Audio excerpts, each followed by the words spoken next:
outside, please do make your way to the main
Ladies and gentlemen, good morning. Karibu to the 2025 Kenya National Food System Stock Taking Forum. Whether you're joining right here in person and also tuning online, we are delighted to have you here.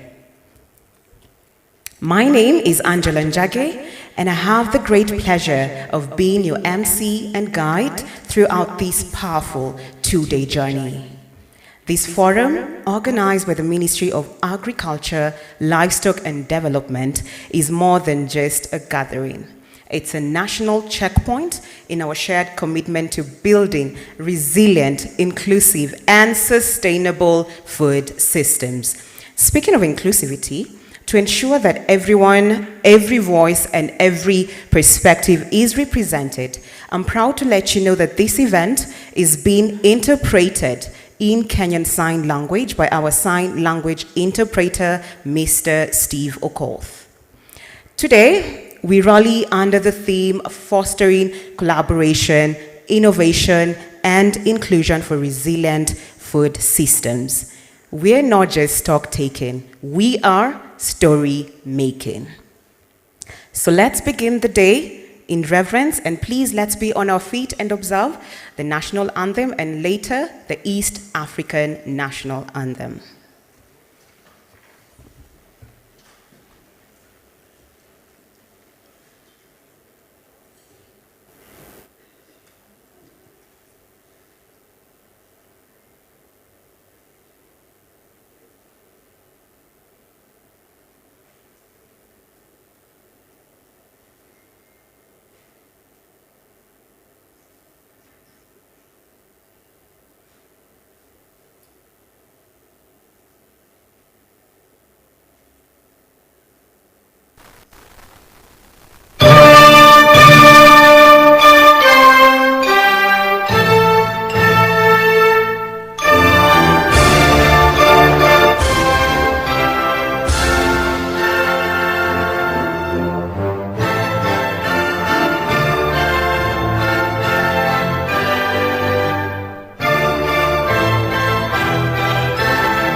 Please, let's do have our seats.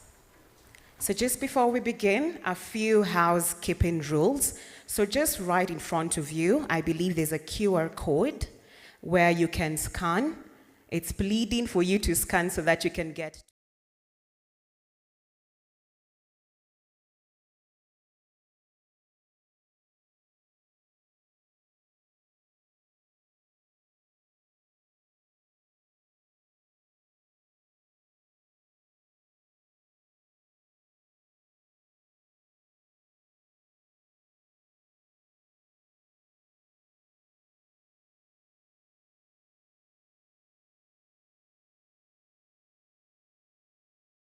because we're here because of food, right? And we are seated here, we've been able to come from our various habitats to come here. It's because we are energized. It means that we took something exciting, right? We took something. And to prove, because we are walking the talk, that we are energized, I want to request everyone, just take a selfie. You can take a selfie. It can be a selfie with yourself. It can be a selfie, a group selfie. Post it and put the hashtag StockTakingForum. Hashtag StockTaking. We have to walk the talk and show that we're energized to begin this event. So I believe that is, don't be shy, don't be shy, don't be shy. There you go. Lovely faces, lovely smiles. Amazing. Amazing. And the hashtag we're using today, it's hashtag stock taking moment. Let us walk the talk. So as we post these lovely photos, after you post your photo, I humbly request you to please put your phones on silent. Please put your phones on silent. And last but not least, at least today, know at least 10 people that you did not know. As you can see, I have already told you to get a selfie. I have already started the conversation for you. So at least know 10 people, at least 10 people for today. All right, so let's dive right into our first segment, which are the introductory remarks on the agri-food systems for accelerating the SDGs. As the world races towards 2030, food systems are no longer about what's on our plates. They're about what's at stake. We're talking about health, jobs, climate, equity. Today, we're joined by leaders who have shaped policy and practice at global and national levels. But before we talk about systems and strategies, we must remember that food is not just a commodity, it is a human right. Our first speaker is a champion of this very truth. With both compassion and conviction, she has stood at the crossroads where policy meets people, advocating for children, families, and communities across the globe. She believes, and rightly so, that food is not just a basic need, it is a seed of possibility. That to feed a child is to fuel a dream. That to nourish a nation is to shape its destiny. Please join me in welcoming the UNICEF representative to Kenya, the incredible Shaheen Nilofer, as she reminds us that the right to food is the right to a future. Let's give her a warm round of applause.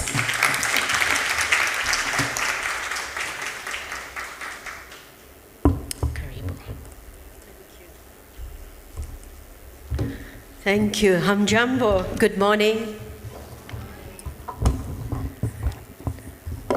Good morning, all of you again, and welcome to this very interesting and exciting session. Representative from Ministry of Agriculture and Livelihood, Livestock's Department, all the dignitaries from Ministry of Health, the stakeholders, the UN colleagues, ladies and gentlemen, and more importantly, happy to see the children here in this very forum. So very warm welcome to all them Totos present here. I'm very honored, and I must say with all humility, with all that accolades that has been showered by the MC, I'm not sure whether I really fit into that frame, but thank you once again. But honored to as well join to the stock take of Kenya's progress in this very transformational food system summit. I did take a selfie, and I'm sure the selfie is going to be there for all of us, giving our solidarity and our support to this very summit. So at the outset, let me take this opportunity to thank the Government of Kenya, the Ministry of Agriculture, for hosting this very important national dialogue, for its commitment to building inclusive, resilient, as well as innovative food systems that is based by data and evidence. This is following up on the Paris Nutrition Food Summit that was, sometime very recently. So I'm sure the Kenya government has made a lot of commitment in that summit, is also, we're going to preview to that. But let me tell you, in Kenya, the community, as they say, you are what you are and what you eat, so we must do it right. So to do it right, and we see all the photos of the various foods that is being homegrown in Kenya, and it's very important that more, especially for our children, we need a food system that works for everyone, but more in particular for our children. So nutrition, as we all know and as we agree, is a foundation of a child's life, And as rightly said by the MC, it's a human right, it's not just about a food. So a very well-nourished child is more likely to go more healthier and stay in school, which is very important, and contribute to the society. Yet, today, as we know, many children are being left behind. In Kenya, what the statistics tells us that the 2/3 of children, which is close to about 63%, are living in childhood poverty, which is average in Eastern and Southern Africa region, close to about 79%, meaning they do not consume the minimum dietary need for healthy growth. And for 16% of the children that we know, these diets include just 2 or fewer food groups per day, leaving them especially vulnerable to stunting, wasting, and also long-term health issues. So while some children do go hungry, others are increasingly exposed to ultra-processed food that leads to overweight and obesity. So by 2030, Kenya is projected to have 1 million obese children aged 5 to 19, which according to the WHO 2022 Obesity World Atlas report. Kenya is among the 6 countries in Africa identified with high consumption of unhealthy products, hugely processed, sugary drinks, and fried snacks, leading to a growing prevalence of NCDs like heart disease, diabetes, and cancer. Ladies and gentlemen, the challenges are indeed very complex, but the data tells us our food system is failing far too many children, and that failure comes at a cost. Kenya's Cost of Hunger Study 2019, as many of you know, revealed that undernutrition cost the country, Kenyan shilling, 374 billion or 6.9% of the GDP. Yet, for every dollar that we invest in nutrition, we get $22 in return, and that's quite powerful. These are very few investment as high impact and cost effective. UNICEF therefore firmly believes and supports the government of Kenya's national pathways for food system transformation with a sharp focus on food systems for children. UNICEF Food System for Children portfolio in Kenya aims to address and combat child undernutrition by addressing a double burden of malnutrition, high rates of undernutrition, micronutrient deficiencies, alongside rising obesity among children and adolescents. Firstly, we strongly committed and engaged in promoting diversified, sustainable diets. We're working to reduce child food poverty by increasing dietary diversity early in life. So therefore, through the First Foods Africa strategy, we look forward to support the local production of nutrient-rich complementary food for young people, for young children, particularly in Asal counties and urban areas where food poverty and unhealthy diets collide. Secondly, shaping the food environment itself and stimulating consumption through behavior change and social marketing. We commend the government of Kenya's commitment to improving healthy diets in Kenya and support community-based program that brings knowledge and influence change. Second, we're working with the government's partner to improve school food environments. When we asked over 9,000 children across Kenya about the school food experience through our digital Unitalk platform, 61% said healthy options weren't necessarily available, and this must change. Schools should be safe spaces for good nutrition, encouraging healthy behaviors from a very young age. Together with our sister organization, World Food Program and Food and Agriculture Organization, we actively support government in mainstreaming nutrition in school curriculum, developing standards and regulations to enhance nutritious diet and advocate for public and private investment in food system. Third, we invest in youth participation in food system, not just beneficiaries, but as the change leaders. For example, UNICEF is investing in digital tools and youth youth-led initiative to transform the entire food system through initiatives like enhancing knowledge and youth agencies in nutrition, a project or program called Ekian. Youths are equipped with digital tools and skills and empowering them as active participation in agri-food value chains in developing climate-resilient farming solutions and small-scale food enterprise. Fourth, we are supporting a policy and regulatory change by working together with the government of Kenya, and we would like to commend the government of Kenya for the Kenya Nutrient Profile Model that sets the foundation for shaping nutritious food markets and sets the example for the East and Southern African region. This will not only catalyze ongoing work on front of package food labeling, restrictions of marketing on unhealthy foods to children, but also fiscal policies to make nutritious food more affordable. Ladies and gentlemen, food system transformation cannot succeed in silos. We all together with other UN agencies working to embed child nutrition outcomes across all sectors, from education to agriculture, trade to health. So let me close by saying this. We must finance, monitor, and scale what works, and we must do it together. Let's measure progress not just by yields or harvest, but by the nutrient-dense meal on every child's plate.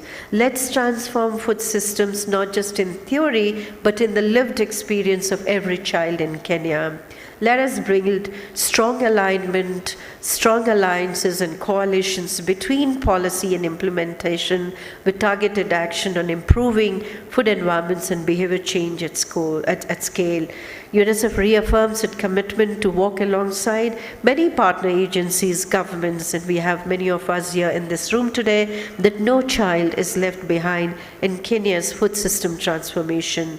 We remain committed as UNICEF to partner in this journey, amplifying the voices of the children, supporting national efforts, and working hand in hand to ensure no child is left behind. Asante ni sana. What a powerful start this morning. Let's give her a round of applause once again. And yes, indeed, to achieve this, we cannot do it in silos. We have to come together.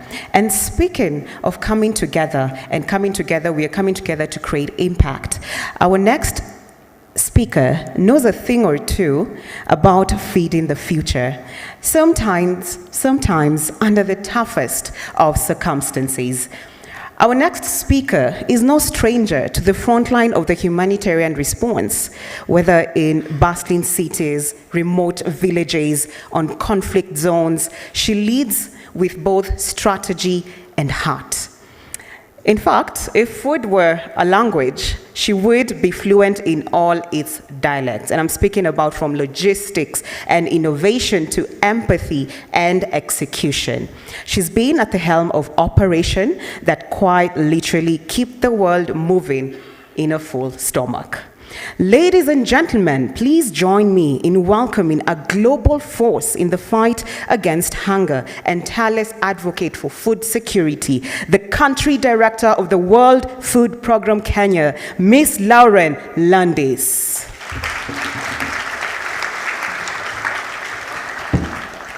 Let's appreciate her until she gets on stage.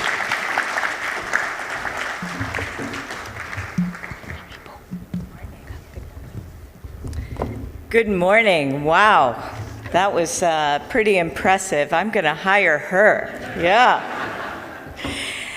So, Your Excellency, Cabinet Secretary, partners, representatives of the private sector, I hope you're here, civil society, and colleagues, ladies and gentlemen, and of course, the youth. Let me begin by commending the government for convening this national stock-taking moment, an important milestone as we reflect on the country's progress towards food systems transformation, just 5 years ahead of the 2030 agenda. So as we gather today, we do so with a shared understanding that our food system, both globally and locally are under immense pressure.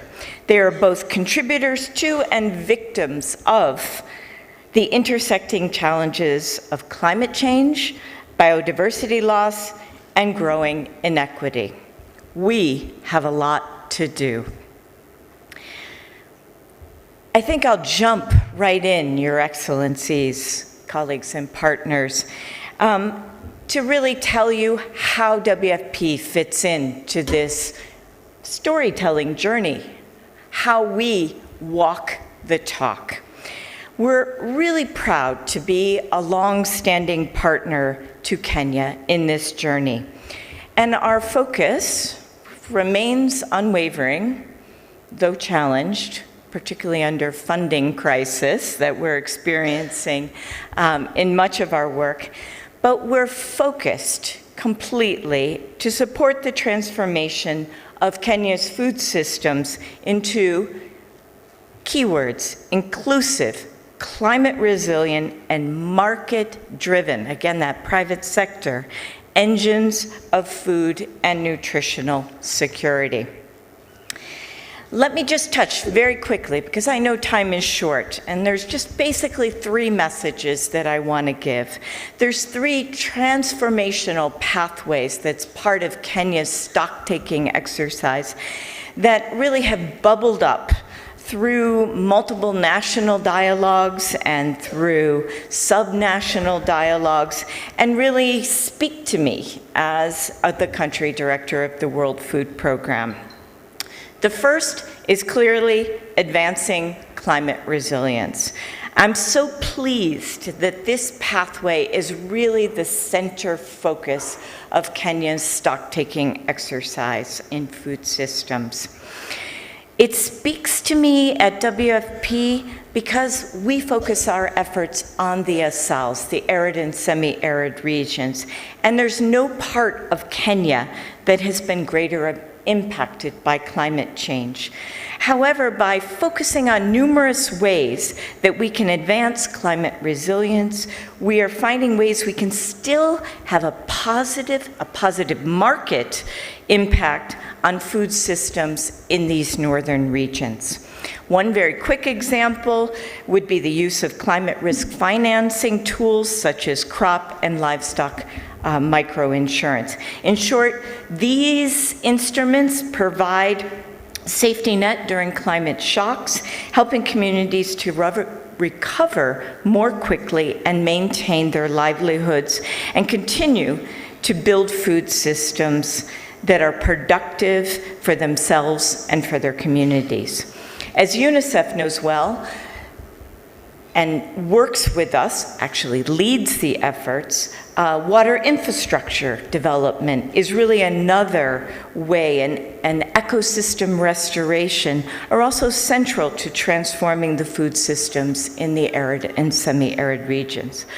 Everything from water pans to boreholes to solar-powered irrigations really can help the ASALs become more productive and more food secure. The second pathway that is clearly central to Kenya's food system transformation, which WFP has contributed to for decades, along with other partners and stakeholders, is enhancing dietary diversity. Of course, our long-standing initiative has been working with the government of Kenya on school feeding, school meals. These days, the Ministry of Education, who is here today, does all the heavy lifting in terms of feeding kids every day. But we still help on things like the aggregator model. This is a fancy term to explain that we link local agricultural production, local farmers, and schools, and bring them all together, creating a direct line between school feeding and local farmers. This means healthier local diets and ensuring the availability of diverse nutritional food for schools. Sometimes this includes adding really nutritional value change that WFP promotes with local smallholder farmers. These value chains includes things like orange flesh sweet potatoes that I think you see on this poster behind me, along with high iron beans. So how do we get more nutrition into every school meal? It might also include local fortification of cereals, getting more nutrition into the cereals we already love. It's like a nutrition program for a couple added shillings with absolutely no behavior change needed because you're eating the foods you already love. So finally, there is the third pathway, and I'm so glad to see that pathway represented by the youth here. And hopefully they will get to be energetic and present how they see food systems and how they see themselves as part of making them more productive. But WFP tries to stimulate youth energy through its Vijana Chemobiz project implemented across 23 countries, focusing on creating youth employment along with agricultural value chains through innovation and entrepreneurship. So basically what I'm talking about is empowering about 69,000 youth with jobs, about 51% of them young women, earning an income within the agro-foods industry. And going with that is financial inclusion. We have supported over 2,300 village savings and loans associations. Again, 55% women, and making sure they're part of the financial system. There's so much more, and I think today you're going to hear so many other examples that this is just a snapshot of some, and that you're going to hear about from so many more partners today. The point is, there's so much more happening, and if we bring all these efforts together, we can really have a very strong and positive impact on where Kenya goes on its transformational food systems. So we need to work together with partners in partnership. We need to make sure the private sector is also involved, because we need to make sure that we not only push government to achieve these objectives and pathways, we need private sector to help assure that it remains sustainable. So with that, I just want to say thank you, and I want to say enjoy the next 2 days, because I think it's going to be very invigorating. Thank you. A big thank you to you, Miss Lauren London. Thank you very much for that powerful contribution. Listening to you, Lauren, one thing is very clear, that the World Food Programme especially, it's not just...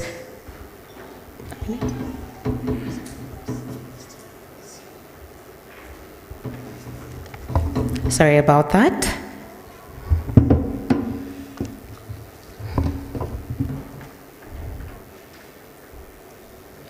Thank you very much once again, Ms. Lauren, for taking us through, especially the programs also that the World Food Programme is doing.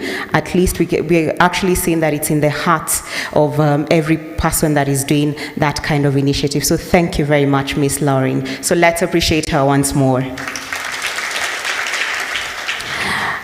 We'll jump gears a bit. So let's continue building that momentum. And we're talking about what's on the plate, yeah? And how and the next speaker is going to talk to us about how it's grown and whether it can withstand the test of climate, conflict, and change. You could say the next speaker is parts and parcel an agronomist, part food diplomat, and also a food system whisperer.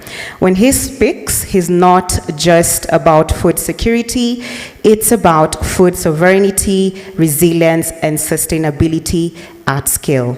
representing the Food and Agriculture Organization of the United Nations, or as we call it, FAO. Whether it's FAO, I know that is what we normally pronounce it. Please help me to welcome Mr. Hamis Williams.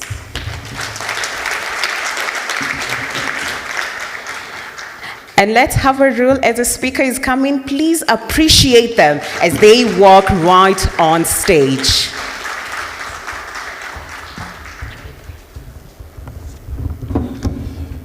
Thank you so much. Maybe I guess I need to make a quick clarification, because in your program was Madam Dr. Tipo Nyabeni, who is the country representative for FAO, on whose behalf I will be delivering some remarks. And so to the ministry representative led by the Secretary of Administration and the Agriculture Secretary, also to the UN colleagues, heads of agencies, and the private sector that are present, all the collaborators in this journey, good morning. Good morning once again. Yeah, for us in the Food and Agriculture Organization, because whenever we gather to discuss matters food, you test whether people already had food by asking them to say good morning. So I hear with the energy coming from the room to know if at all you were treated to a good breakfast before you come talking food systems here. So good morning once again.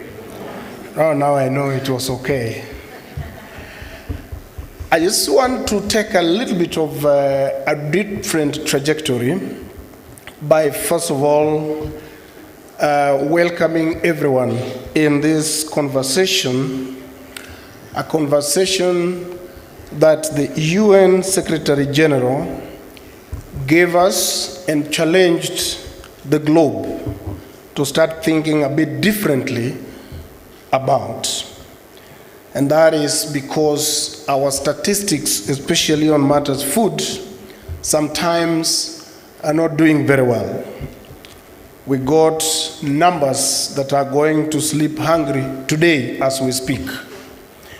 But also, from the lens of the Food and Agriculture Organization, the whole question has been, how have we been approaching the issue of food and nutrition security?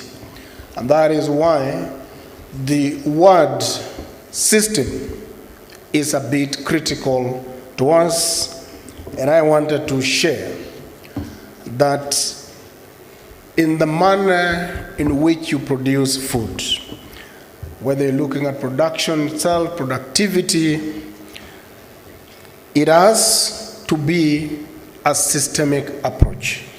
It can no longer be a stand-alone, because whatever you do in the farm, if what you do in the market is broken, you would have done zero work.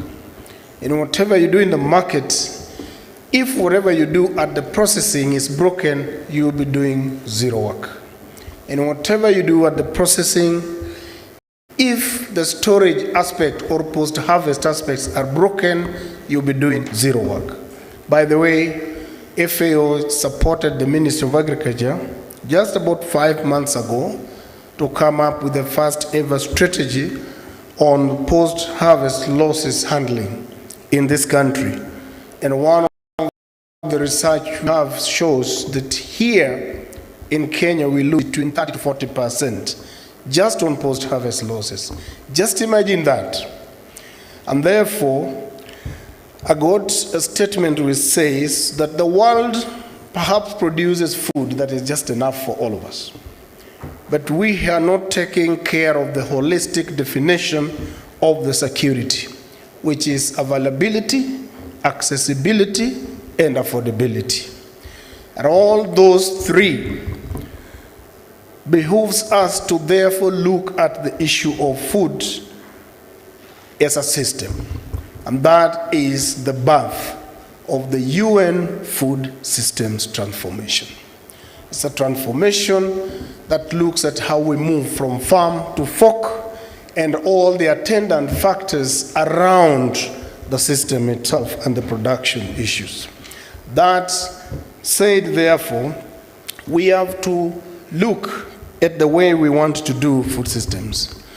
And here in Kenya, when the call was made, 2021, I must say that Kenya was one of the countries that was at the forefront of responding to the call. And we did the New York summit, and out of that summit, I'm so glad that Kenya is one of those countries that had very clear 5 pathways already.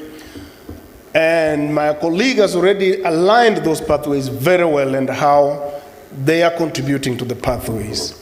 But that was just one of it. The second part of it now is what are we doing to make sure that we follow the pathways to the end, which was what we envisaged as a country.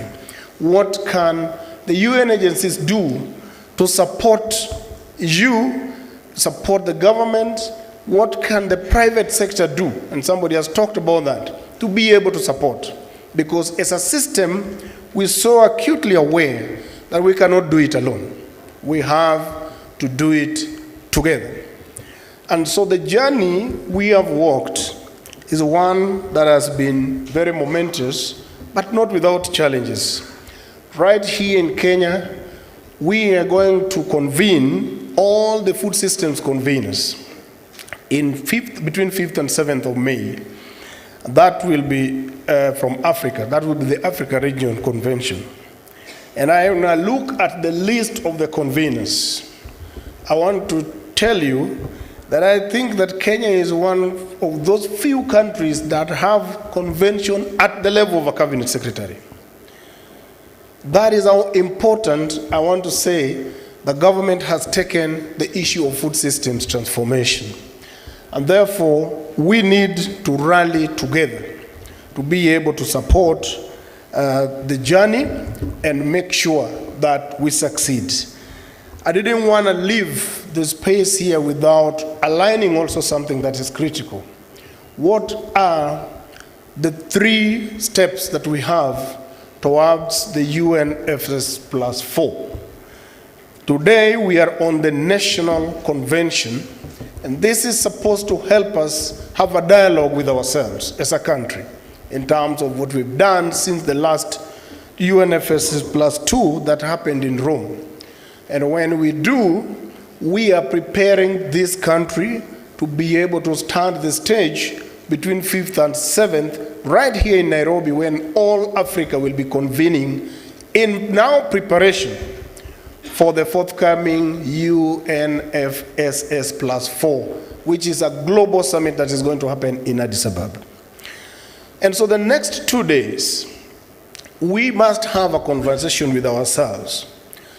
Just last month, the Deputy Secretary General was in the UN, and she met with the convener, who is the Cabinet Secretary. And one of the things that came out so clearly, and I want to just challenge the next 2 days that we need to do, was where is the tangibility of the results that we have achieved? We can say we've done a lot of things, that's fine. Practical, where can we touch them? In Africa, I guess sometimes we have the tendency of getting immersed into theories without coming up with the very tangible examples and the steps. And we've made many. We've made quite a lot. What I think is important is for us to document adequately in the next 2 days, starting with what we've done on the school feeding program that WFP is taking lead on. We have tangible examples there that we have to put together and be able to show, to showcase. In the digitalization, this is part of the 5 pathways that we have. This is the country, first one in Africa that has already registered and put in the register about 7 million farmers that are already now geo-referenced. And this happened after the first summit that we did. These farmers are now getting subsidies through the system, which is a digitalized system. Again, working, and that is something I'm so proud to say FAO has supported, working together with the government to do. And now working also with the Ministry of Lands in this country is where all the 47 counties now have the GIS laboratories. And we are working with them on National Land Information System, where they are digitizing and securing tenure so that we are able to ease off or to free this very important factor of production called land so that it can be used the way it's supposed to be used. That has happened right here at home with the support that FAO has given to the government and the Ministry of Lands. Besides that, especially for, again, on the issue of land, we came to realize at a point that about 45% of the cases in our judiciary revolve around land. And whenever there is a case, these parcels are tied and they are not freed for production. And people fear to invest in them. And so we've been supporting the alternative justice system there within the Ministry of Lands and the judiciary, and that has worked. And I have a very good example. What about this lady in Narok, in Kajiado, that had 100 acres of land tied on a court case for 45 years? She was not able to do anything on that piece of land. And because she was not able to also afford the court fees, but by bringing the issue of alternative justice system with the judiciary, this was resolved by bringing in the members together, and through that system, the land was eased to this lady, and she's a happy lady today with the sons, and they are now tilling the land and making some production and contributing into food and nutrition security of this country. So we have numerous of these examples that I know we've done. And what we need to challenge ourselves is, are we able to document properly and accurately and be able to showcase Kenya for what it has done? My last bit will be to talk about always the ignored. If you look at our architecture of agriculture, the landscape here, 70 to 75% smallholders. And quite often, we have concentrated looking into the big guy there, somebody who can make a decision on his own. And then we'll say we need to support that person. This is good because they also have the space in what they contribute to food and nutrition security. But the question, where do you leave the majority of your population? Where do you place the majority of your population? And how do you support the majority of your population? Just this morning, I was from a meeting where we were doing a media breakfast with what is called Agritech Africa. Colleagues from the Ministry of Agriculture, they know this, and which is going to do the 10th exhibition right here in Kenya. And this year bringing over 250 technology companies, agriculture technology companies, right here in Kenya. And one statistics which I show there was that when they started 10 years ago, there were only 2 companies in Kenya. And they had to encourage them and ask them to come and exhibit for free because they were not able to and they were not willing to do it. And today, this year, they're saying they have 51 companies from Kenya who are paying for them to exhibit. And they're saying a few of the companies that came from India then and China are no longer coming to exhibit. And when we ask them why, then they said because having exhibited 3-4 times, people have taken the technology already, so they no longer see the need of spending again on exhibiting. That if you go to the field, out there, you find those technologies are being used. And that's how you're going to transform agriculture. That's how you're going to transform the food systems properly, technology.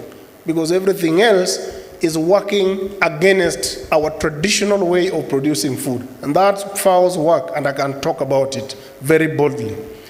Because agriculture and the manner in which we do it is one of the major causes of climate change again. That's a very bad statement, but that's the truth. We have to open land somehow, till land somehow, do things that are really concentrating carbon in a manner that is not very necessary and contributing to greenhouse gases. 34% of the global greenhouse gases actually come from agricultural practices that we do. The question then is, how are we going to help? And this is where, again, climate-smart agriculture comes in. And I'm glad that with the Green Climate Fund, right here in this country, just about last month, they gave one of the biggest grants to Kenya through FAO, which was about 50 million US grant, which we launched 2 weeks ago, right here in this country, to do climate-smart agriculture. That's a huge one for us, and that's something that we want to use to make sure we support the government, the counties, the farmers themselves, to be able to produce more with less. And that's the space where we should be as practitioners and also with the farmers. So we must, going forward, make sure that our smallholders are not left behind. In the UN, we have a rallying call that we want to do this. In FAO, we have a rallying call that we want to do this. We want a food systems that is resilient, inclusive, nutritious, and one that leaves no one behind, so that at the end of the day, we get the better production, better environment, better nutrition, and better life. With those very many remarks, I want to wish you a fruitful 2 days discussion.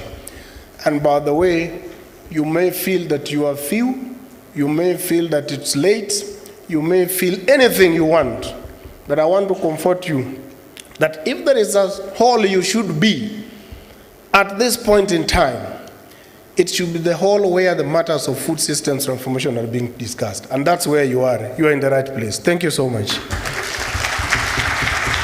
Thank you, Mr. Hermes, for that insightful outlook. And just to tell you, by the way, the audience, I'm so sure you guys are energetic, right? And just before this forum, we actually took a selfie. So I can tell you they proved that they have eaten and they're energized. So they are walking the talk. So let's appreciate him once more. It's always refreshing to hear from someone who doesn't just plant seed of knowledge, but also water hope across our food system. So let's appreciate him once more. Now, from the food policy frontier, we move to a powerful voice. And this powerful voice is at the heart of nutrition, innovation, climate, and equity. We can just define that with 4 words, just nice. All right? So our next speaker wears many hats and wears them very well, from championing food systems that are nutritious and climate smart, as we were being told by Mr. Hermes, to working with smallholder farmers, the youth, and all the communities. And it is to bring people back into the food policy. Now, she's not just part of the conversation, she's part of the solution. And she's here today to remind us why sustainability isn't a side dish. It's the main course meal.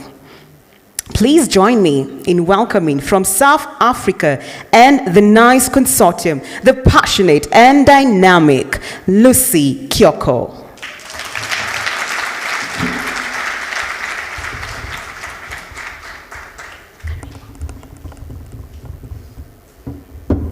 Our dignitaries, ladies and gentlemen, boys and girls, good morning. When our organization is introduced, it always sounds like someone is saying South Africa. It is Sustainable Agriculture Foundation, Africa, SAF, Africa.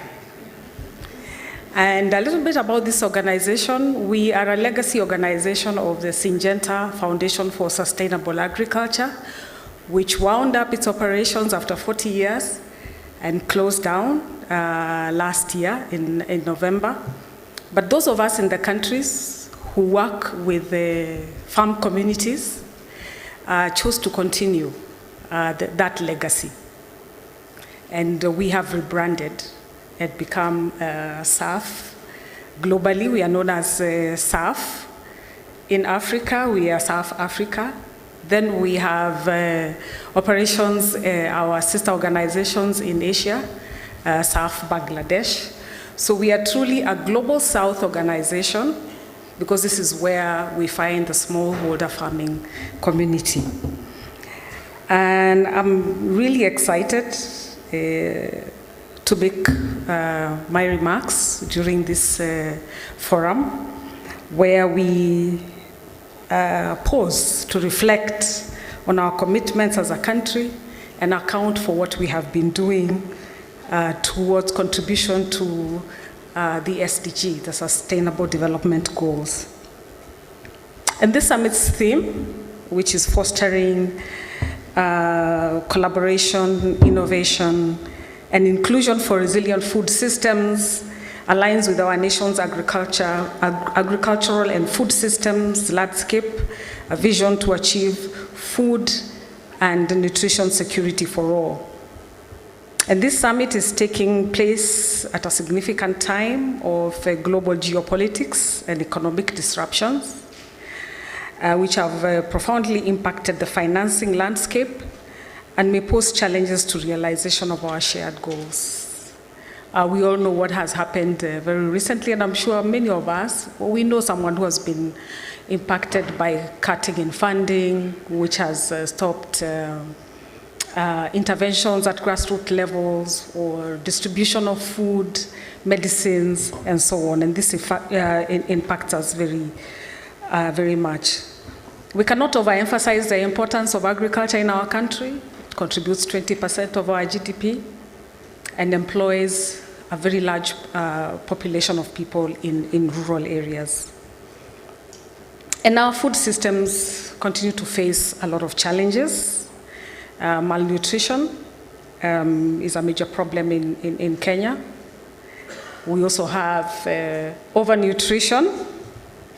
And sometimes when I gather around, when we meet as middle class, and especially in private schools, I look around and watch the parents, my fellow parents, and 80% of them are overnourished. We also have issues with the micronutrient deficiency.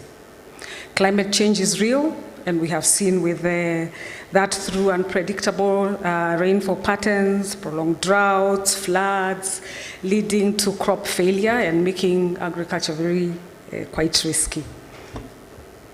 We are all aware that we have not invested in the systems that support agriculture, such as infrastructure, the way we should, and this undermines our food production and our food security status.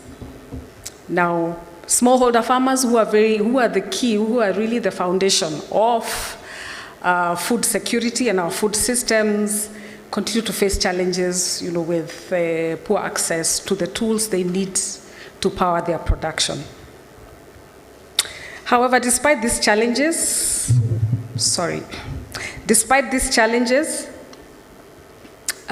we have achieved certain things as a country, and I will enumerate a number of them.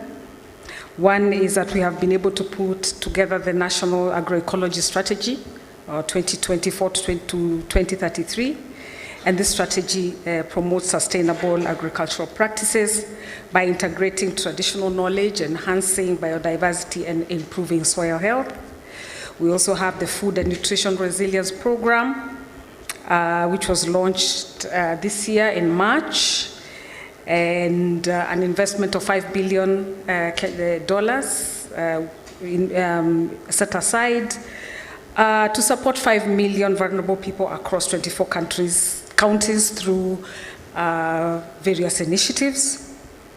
We also have the Kenya National Nutrition Action Plan 2023 to 2027, which aims to reduce malnutrition and promote healthier diets.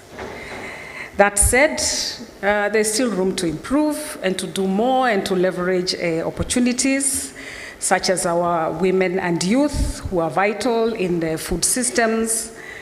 And if we invest in these segments of people, and it has been proven that we can see a lot of impact and improvement. Digital tools are becoming very important with AI and all these things, which we can leverage to actually pass information faster, improve payments, financial inclusion, etc., which will go a long way in ensuring resource use efficiency, optimized yields, and support climate smart agriculture. And therefore, to achieve a resilient and inclusive food system, it is imperative that we must prioritize access to diverse, affordable, and nutritious foods, and promote healthy choices with a focus on indigenous and local foods. We must innovate and deliver infrastructural technologies that will reduce post-harvest losses that has been talked about already. We must organize our farmers, especially the smallholder farmers, to better connect them to premium markets. We must promote and scale sustainable practices such as agroecology, nature-based climate technologies across all our farming communities. We need to strengthen and sustain bilateral and multilateral collaborations with like-minded organizations at national, subnational levels to develop and scale innovative financing models that ensure long-term sustainability of food systems. At South Africa, we are committed to advancing a future in which all Kenyans have equitable access to diverse and safe and nutritious food, and where food systems are resilient and can face the challenges such as climate change and economic volatility. We continue to scale our engagement with smallholder farmers across Kenya and in the region where we work, strengthening their entrepreneurial capacities by curating and catalyzing smallholder-led innovations. Our interventions focus on enhancing seed systems and seed technology, while also promoting farmer resilience through integrated crop and livestock insurance solutions. Now, the NICE project, which brings us together, the Nutrition in City Ecosystems, is a public-private partnership funded by the Swiss government through the Swiss Development Corporation, and is a flagship initiative that focuses on food system transformation. The project aims to improve urban nutrition and reduce poverty in secondary cities by increasing both the production and consumption of locally produced, diverse, nutritious foods in counties of Busia and Bungoma for the last 4 years. We are also the project is also in Rwanda and also being implemented in Asia through our sister organization, SAF Bangladesh. And as I conclude, we are inviting all of you to partner with us and support this initiative, the NICE initiative, and others by co-designing, funding, and implementing flagship programs that benefit smallholder farmers across Africa. Join us in the forefront where we interface with the farming communities that feed us. So I wish all of you a great moment of stock-taking and dialogues to transform our food systems. Thank you. Thank you, Ms. Lucy Kyoko, for grounding us to the community-led action. Thank you very much. And just to give a recap of one of the most important things that you've said, to achieve the long-term sustainability in terms of food systems, sustainable food systems, number one, access to finance. Number 2, to promote healthy choices and indigenous local food. Here we're talking about the ndomas and the ngwashes, if you know what I mean, yeah? And must organize our farmers and connect them to markets. And lastly, collaboration. Let's appreciate her once more. And now, allow me to bring on stage a leader who carries both the vision and mandate when we talk about unlocking the full potential of Kenya's agri-food systems. We must also talk about policy leadership. He's not just a key decision maker, he's a believer in inclusive transformation, in building resilience from the grassroots up, and in leveraging data, innovation, and partnerships to power a food-secure Kenya. This is a man whose fingerprints are all over national strategies for food security, climate resilience, and digital agriculture. Ladies and gentlemen, it is my honor to welcome the representative from the Principal Secretary for the State Department for Agriculture, Mr. Collins Maranju. Let's appreciate him while he walks on stage. Please, let's clap of our hands. Remember, energy. Thanks so much. Good morning. Good morning. The energy has gone down. I think our miss has given us what we need to know about that energy, and I'm sure we'll be able to proceed well. As it has been said, I'm Marango Collins. I'm representing the Principal Secretary in the State Department for Agriculture. The Agriculture Secretary in that State Department.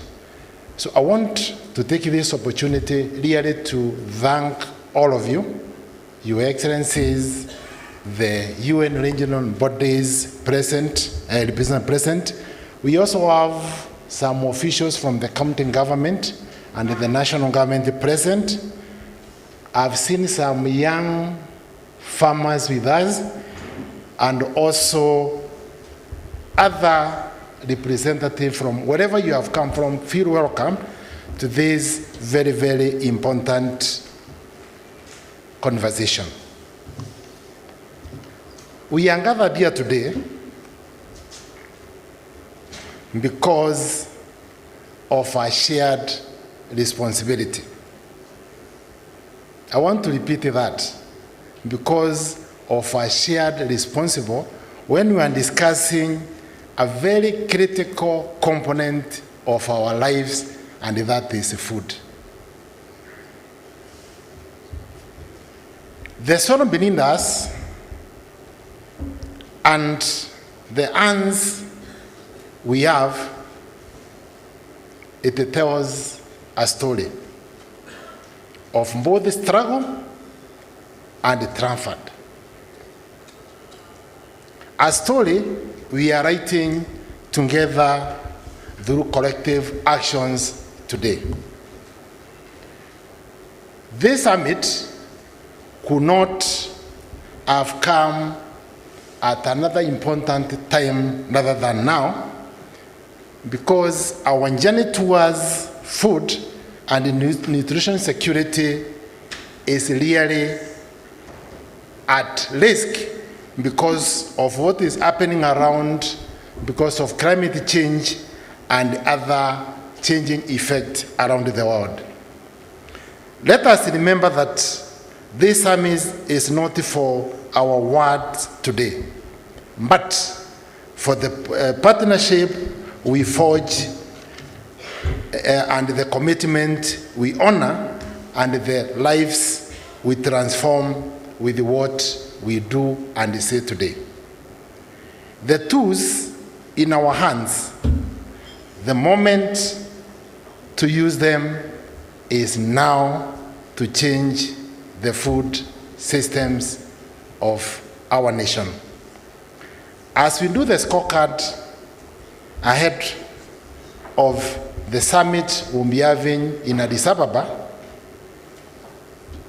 it's only fair for us to remember that there are so many people who depend on what we'll do as a team.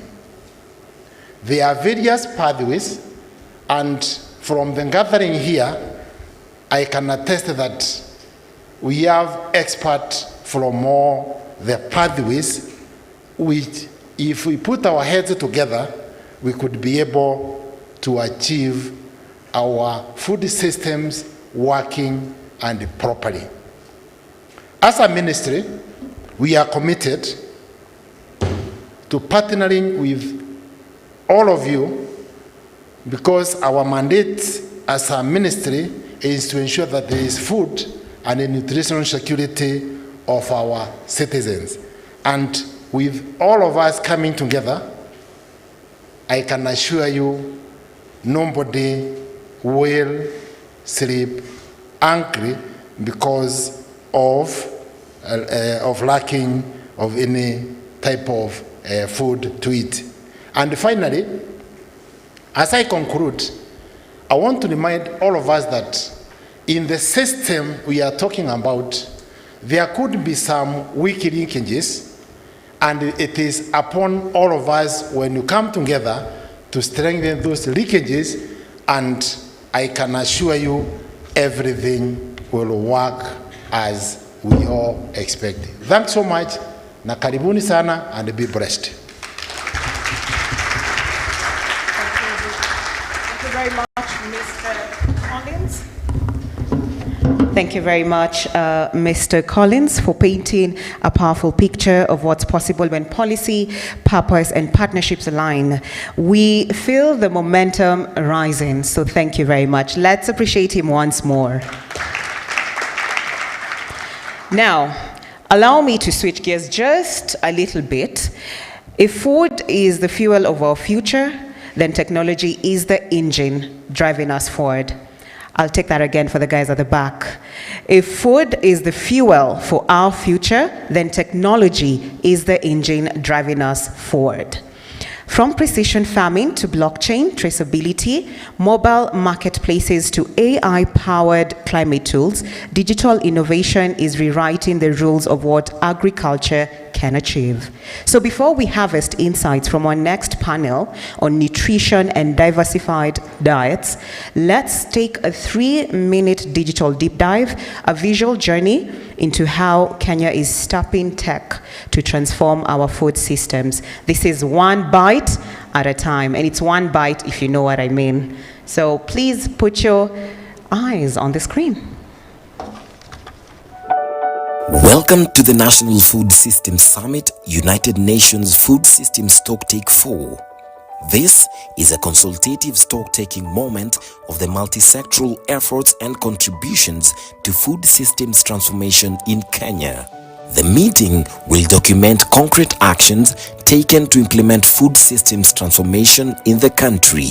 The National Food Systems Summit focuses on 5 key areas: enhancing access to productive resources for the youth and women, increasing digital agricultural solutions, improving dietary diversity, strengthening climate action for resilience, enhancing partnerships, and affordable finance.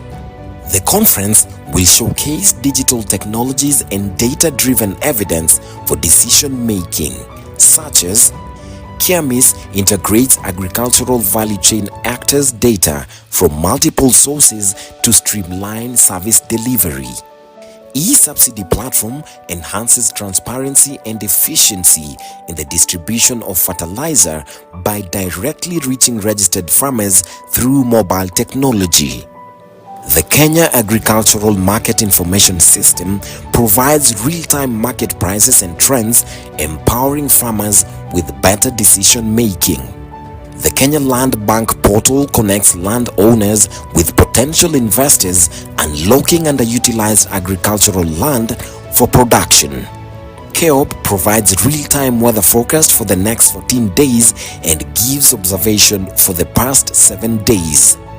In education, Dishina County is a Kenyan school feeding program that employs technology for effective tracking of milk consumption and health indicators that enhances transparency and provides feedback.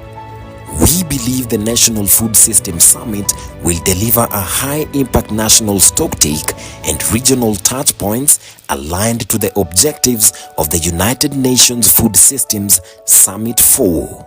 Thank you.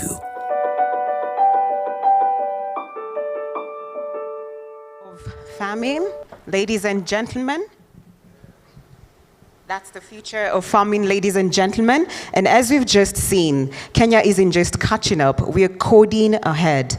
Now, to speak of fuel, now that we've spoken about fuel, let's talk about food. All right? So up next, we dig into the heart of all, and the heart of it all is nutrition. Our first panel takes us into the world of diversified diets for a healthier Kenya. So get ready for a conversation that's just as rich as your rainbow plate that you're going to take over lunch hour. So this session goes straight to the heart of what we eat, how we grow it, and how we ensure that nutrition becomes a national superpower, not just a household dream. To unpack this, we have a dream team of panelists with diverse experience across public sector, agriculture, and global development. Let me introduce our brilliant speakers. So, ladies and gentlemen, beginning, I want to introduce our panelists, and we'll begin with Dr. Patrick Amoth, who's the Director General of Health. Karibu sana on stage. Please let's appreciate him while he comes on stage, and please sit on the right, on that particular seat just next to you. Next on stage, I want to welcome the Gain Country Director, that's Miss Ruth Okowa. Let's appreciate her while she walks on stage. Followed by Mr. Douglas Kangi, the Director for Crop Resources. And last but not least, I want to welcome Mr. Gilbert Kamanga, who's the National Director, World Vision. And this plenary session will be taken over by the moderator, Professor Mr. Daniel Siller from JKUAT University.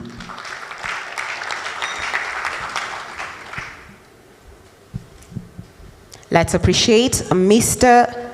Daniel, Professor Daniel Siller, while he walks on stage. Thank you very much, moderator. Good morning, everyone. Good morning once more. Thank you very much for being here today. I think, firstly, I want to start by recognizing the government of Kenya and appreciating the government of Kenya for bringing us here today. This is a very special day for all of us as Kenyans, and it's very, very important to really thank our government for the efforts they are putting to bring us together. The second thing I want to do is recognize all the development partners and protocols observed, that we've been able to see this as an important activity to undertake together with the government of Kenya. I'm here briefly to do one thing, to take us through the next 30 minutes. What is the title for the day? Diversified Diet for Healthier Kenyans. So kindly, we will take 30 minutes, and I think the stage has been very well set for us by the previous speakers. We've done very, very well, and I think before we begin with our very able panelists, I want to say a few words. Number one, we are taking stock. What are we taking stock of? Of what we have done within the food systems and within the food environment. There are 5 things we need to think about, because when you are taking stock, you need to know what is the common point of entry for all of us. And I think the various speakers who have been here have been able to indicate this. The first thing, which should be a common thing for us to note, is diversified diet. Let's note this. The second thing within the pathway is climate resilience. The third thing which we need to think about when we are discussing is empowerment of youth and women. Fourthly, digitization, and the last thing is financing. So our government is bringing us, all of us here, to think on how we can consolidate efforts towards this. And this is why we are very blessed and happy today to have these special people. These people here have talent, experience, and a lot of knowledge within the food system and within the food environment. So I think I will not do a little bit more than that, than introducing them. But the other thing we need to note, we are on the journey to Addis. The journey to Addis begins with taking stock of what Kenya has done. And this is today and tomorrow. So we need to think on how to consolidate our efforts. You have heard what WFP has done, what FAO has done, everything. The Kenyan government will speak as one. We must consolidate all our efforts within those 5 pathways. Today, tomorrow, we'll be doing Kenya. We must decorate our Kenya to present us within the regional meeting, which will be next month. Beyond that, we should shine when we go to Addis, where the global event will be. And this is why we are here. So let's put our efforts, the best foot forward to move in this direction. So to begin, I think our panelists are very well known to us, and I think I will start with the government of Kenya through the Ministry of Health, Dr. Lenai. I think you are a specialist in this area, and I think being within the focal area of food systems and being in front of what actually the Ministry of Health does in terms of health. Could you highlight some of the best things that the government of Kenya is doing through the Ministry of Health to promote diversified diets? Dr. Lenai? Thank you so much, Professor Sila, the UN fraternity, Ministry of Agriculture colleagues, ladies and gentlemen. Allow me to, just for the purpose of record, to say I'm not Dr. Patrick Amoth, the Director General, but I'm representing him. My name is Dr. Joseph Lenai. This is the Director for Primary Health Care, Preventive and Promotive Health in the Ministry of Health. Straight to the agenda today, very exciting to be here to talk about stock taking on what has been done. So from the Ministry of Health, let me just say we are in the continuum of nutrition and healthy food. In that agriculture takes care of the production, we take care of the outcomes and also the effect and also the impact of what you have been able to input in agriculture. So I'm honored to join you today for this important dialogue on promoting diversified diets for a healthy Kenya as we reflect on the progress and direction of our national food systems transformation. I want to emphasize one fundamental truth. Diet is not just a matter of personal choice, it is a matter of public health. Kenya is experiencing a triple burden of malnutrition, where we are seeing persistent undernutrition, with 18% of children under 5 stunted. This is according to the KDHS 2022, and a huge regional disparities, with Kilifi County reporting the highest stunting rates at 37% and Kisumu and Garissa the lowest at 9%. We realize there is a high prevalence levels of acute malnutrition in arid and semi-arid counties, and currently over 800,000 children, 5 to 59 months, require treatment of acute malnutrition. Micronutrient deficiencies, particularly iron and vitamin A, and a rising burden of overweight. I think we have had the statistics. Definitely for the country and also for government, we are putting in place strategies and frameworks to be able to address what we are foreseeing. And we have the Kenya National Action, Kenya Nutrition Action Plan that all of us as stakeholders participated in developing. And this is the blueprint for all of us to be able to pick and be able to implement on. So to us, that is one of the key flagship document that would like all of us, as we even do stock taking and even take to Ethiopia or Addis Ababa, that they, as a country, we already have a multi-sectoral, a multi-agency document that we are looking at moving forward up to 2027. Thank you. Thank you very, very much, Dr. Lenai, for really setting the stage for this. I'll move to Ruth. I think regionally, GAIN is very well known for their efforts towards strengthening food systems and food fortification within the country. And I think a number of innovations have happened within the GAIN environment. Ruth, could you highlight some of the strategies that can be used to increase access to affordable, nutritious, and safe diets? Thank you very much, Professor, for the question. And I want to say that I feel honored to be in your presence, to be part of the stock taking, to give what we've done in the last 2 years in the area of healthier diets. Allow me to also say that GAIN is very involved in the food system transformation, both at the global level and also at the country level. And in that recognition, we are partnering with FAO, who has contracted us to do an evaluation in 20 counties on what has it been in the implementation of the 5 pathways in different counties in this country.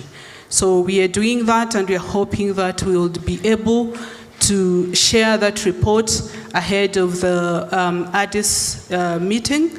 And we want to thank FAO for trusting us with that. Now, back to what Prof has asked, just to say that we've been involved in many aspects of shifting dietary consumptions in Kenya.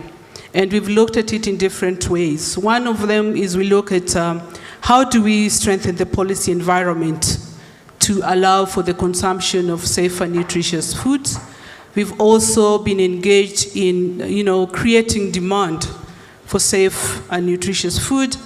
As Prof has also rightly said, we're involved in fortification and biofortification of crops. And finally, we've also been involved in scaling up nutrition. So I want to just expound a bit on our involvement in those. So in the policy front, we've worked with the government of Kenya in enhancing different policies. Our work as GAIN is to really catalyze the implementation of various policies that target nutritious food. We're looking at nutrition financing, nutrition budget tracking, but also creating a multi-stakeholder platform that would enable different stakeholders to come together and discuss matters of healthier diets. To that end, we've worked with the Ministry of Agriculture very recently to look at the revision of NIPE 1, that is a National Agribusiness Investment Plan. How do we then develop NIPE 2? And we all know that this is an important document that really supports in the resourcing for the implementation of all that we are discussing, the 5 pathways, but also the CADAP report that the Kenyan government, the commitments that the Kenyan government recently committed to. So we've supported in that space. We've also worked with the Ministry of Health to look at the Kenya nutrient profile model. How do we encourage people to eat healthy while our packaging does not show what the content of the food in those packages. So we supported that, and we're also looking at, the restrictions that we have in marketing on unsafe food. Again, recently we looked at the healthier diet guidelines in this country, and the reason why we looked at this for review is we realized that some of the, it had some limited information on some critical life stages, like for adolescents and the older population. and also having some data that would be considered outdated and therefore was not aligned to global standards. And in doing that, we can now confidently say that our health guidelines are in sync with what is required globally. Just a little bit on our approach in creating demand for nutritious food. I'll just give an example of one of the value chains that we are currently involved in, and this is the vegetable value chain, where we are working to increase or improve on the consumption of traditional leafy vegetables. We also look at flavor vegetables and ingredient vegetables, and targeting about 1.2 million bottom of the pyramid population in 5 counties in Kenya. And we're using a brand. GAIN has created a marketing brand called Food Fiti. Probably some of you have heard of Food Fiti on TVs and other channels. So we are using this brand to promote the consumption of traditional leafy vegetables because of the obvious reason on the nutrient content. If you look at the micronutrient survey of 2011, you'd obviously see that we have a very high nutrient deficit, and one of the sure ways also to look at the consumption, increased consumption of vegetables. And finally, Prof, allow me to talk about our fortification work, in which we supported the government to initiate mandatory food fortification in the country, and to that we developed guidelines. We supported industrial players in getting the premix, but most importantly supported in developing the first generation strategy. We've moved ahead to supporting the second generation strategy and also strengthen the capacity of public health officers at different counties to be able to do compliance monitoring and also developing guidelines for monitoring at the county level. Thank you. Thank you very much. Excellently said. I will move straight to my next door neighbor here, Godfrey. Godfrey, I think I've interacted with World Vision, and I think you leave no one behind. And I think looking at what you're doing within Elgeyo Marakwet, Enrich is really touching the livelihoods of many people. Could you share your story for marginalized groups within the country in the space of diversified diets, please? Thank you. Thank you. Like you've heard, I'm Godfrey Wapangana from World Vision. And just to mention that World Vision, the food systems is at the heart of World Vision. And we align with the 5 pillars of the food systems. Currently, we have presence in 32 counties, which are considered fragile and also mostly underserved. So World Vision has community-led nutrition and food systems that focuses on ensuring that the children and the women, especially in the vulnerable households, have adequate access to safe, nutritious food. And how we do this is we ensure that these marginalized households in marginalized communities have their capacity built. First on how to produce nutrient-dense foods. And we also look at training them on how they are supposed to prepare and consume the safe, nutritious foods. A good case in mind is we have looked at how to promote biofortified sweet potatoes.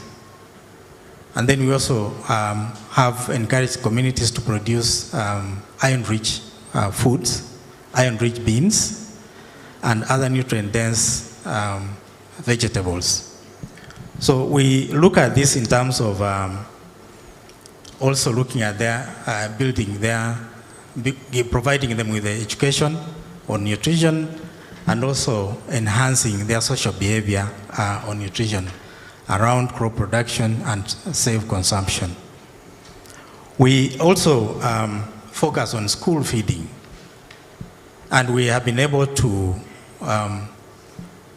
look at production, homegrown food systems, food so that is accessible by children in school.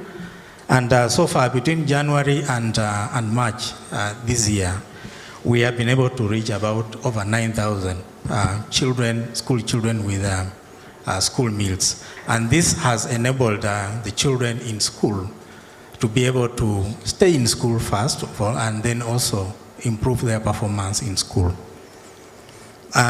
For community-led agriculture and nutrition programs, we have been able to reach over that's 361 million beneficiaries. And this has gone a long way in ensuring that children are well nourished and children have access to safe, diversified diets. We also work closely with the county and national government, and we have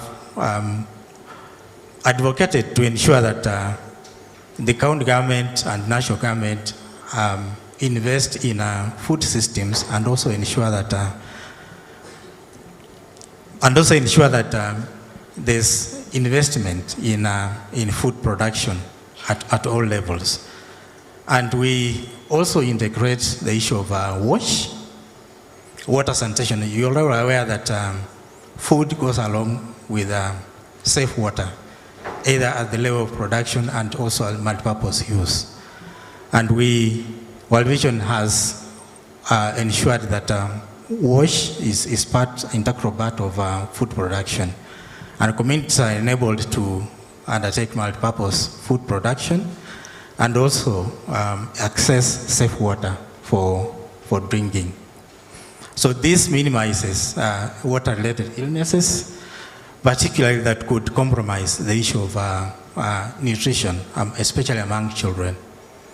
And we also have enough campaign that looks at ensuring that children in school and children at home have access to safe, nutritious diets to be able to grow and perform their duties well as either as children in school and also when they grow up as adults. Thank you. Thank you very, very, very much. I think straight, really spot on. I'll go back again to Dr. Lenai, and I think, Dr. Lenai, you have heard partners are really doing something, called isolated cases here and there. But we need a consolidated action. Where do you think is the place for multi-stakeholder actions? What are you doing to advance this together with the partners? Thank you so much, and I really want to appreciate the great work that the stakeholders and partners, both development partners and implementing partners, the great work that they have been doing. And I want to assure all of you that the document I just talked about, the Keynote, was developed by all of us and owned by all of us, including even the community and even the county level. And I'm happy several counties have already taken that. Now, in terms of convergences and also coordination, I would like to highlight in this meeting that there is the Kenya Coordination and Partnership Framework for 2018-2030 that exists, which recognizes existence of interagency coordination committees looking at the various thematic areas, especially now we are talking about the 5 strategic areas that needs to be looked into. Now, these ICCs are expected to escalate their issues to the next level, maybe on a monthly basis, which is called the technical thematic committees. Then we expect, and this is both government and also partners in these committees. Then after that, that should be able to escalate to the level of the technical steering committee, which is the interface between the directors generals and the principal secretaries. Then there is the oversight and advisory committee which is chaired by the cabinet secretaries. So with that framework, we are able to bring everyone on board. I'm happy World Vision is reporting about the school programs down there in Marakwet. GAIN also has been doing the gardens in Nakuru County and Nyandarua and others. And also I interacted with ASAL the other day and they were saying they are doing some school programs in Makueni and Kitui. The First Lady is also launching some program. I think a time has come when we need to crack this, bring everyone on board and be able to escalate on that ladder. So the Kenya Health Partnership and Coordination Framework exists and I'm happy I'm at the heart of where I'm supposed to bring all stakeholders on board because the Division of Nutrition and Dietetics is under my directorate. So I think we'll work together with the stakeholders and partners to ensure we rally ourselves in that structure. But our flagship Bible is the KNAP and also the other models that and frameworks we have been able to come up with. Thank you. Thank you very much, Dr. Ledai. I think you've heard, we all have a place. We can all share our narrative. KNAP is our focal point of reference, but we have the 5 key pathways of reporting. So this is a moment for you to really share with government what you have and what you plan to do. We don't have a lot of time, and I think I've been cautioned. We had only 30 minutes. I'll pick a few questions to the panelists because this is your meeting. Be brief. 1 question per person. I will only pick 5, and after that we'll close the session. So I will start from this side. If there is a hand, please. 1 question for anybody. Okay, we move to the middle if there isn't in that session. Yes, 1 there. A second one, we will pick all the questions and we will address it once and then we finish. 1 question, be brief, less than 1 minute. Number 2, number 3, I have number 4, and then 5. The rest, I think we will interact with the panelists. So we can start. The number 1, you kindly remember your number. Thank you. Thank you to everybody. My name is Wageshi Getata Kiriga. I'm the country facilitator for Foresight for Food. And I would like to hear from all the different panelists a little bit more about what we're doing with regard to the school feeding program. We did hear from the different speakers earlier this morning. I'm very curious and interested to see how this is coming together. Thank you. Very brief to the point. Number 2, there was a number 2, please. Somewhere here.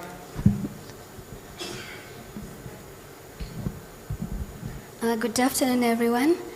We are making great progress. I'd like to ask the panelists about the challenges that they are facing in implementing, in transforming the food systems. The challenges and maybe lessons you've learned. Challenges and lessons. Just right behind you, there is one. Spot on. I think I want the questions to be asked like this. Thank you. Good morning. My name is Crispus Kinywa from the Institute for Food Justice and Development. My question relates to hospital meals. Probably I'll direct it to Madam Ruth or Dr. Joseph. And it also has some activism in it. Why do we ignore clinical nutrition? Why do we ignore meals in hospitals, especially public hospitals? And yet we lose a lot of patients because of poor quality hospital meals. You go to any public hospital during lunchtime, they'll be given ugali, cabbage, a lot of soup, and a few pieces of beans. What are we doing about that? Thank you. Thank you very much. Here, our very able peers, I think.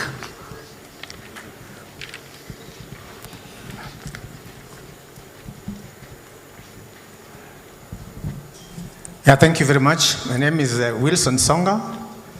I would like to direct my question to GAIN. GAIN, I think you are really spot on when it comes to demand of safe, diversified food. And I would like to particularly address the issue of this demand in the context of the counties. You see the counties as the ones demanding for this, and how you can utilize this to promote youth employment, particularly in the context of the vegetable value chain. I know I have been privileged to meet some of your staff on the ground in forums of the nutrition in city ecosystems, which also indicates very good partnership on the ground. But in specific, because you work widely in various counties, and the NICE project may be very active now in Busia and Bungoma, but you have a wider coverage. What would you recommend would be the best way to go to attract youth? Because this vegetable value chain would be quite attractive in that it brings money quickly, which is one area that the youth would like to participate. Thank you.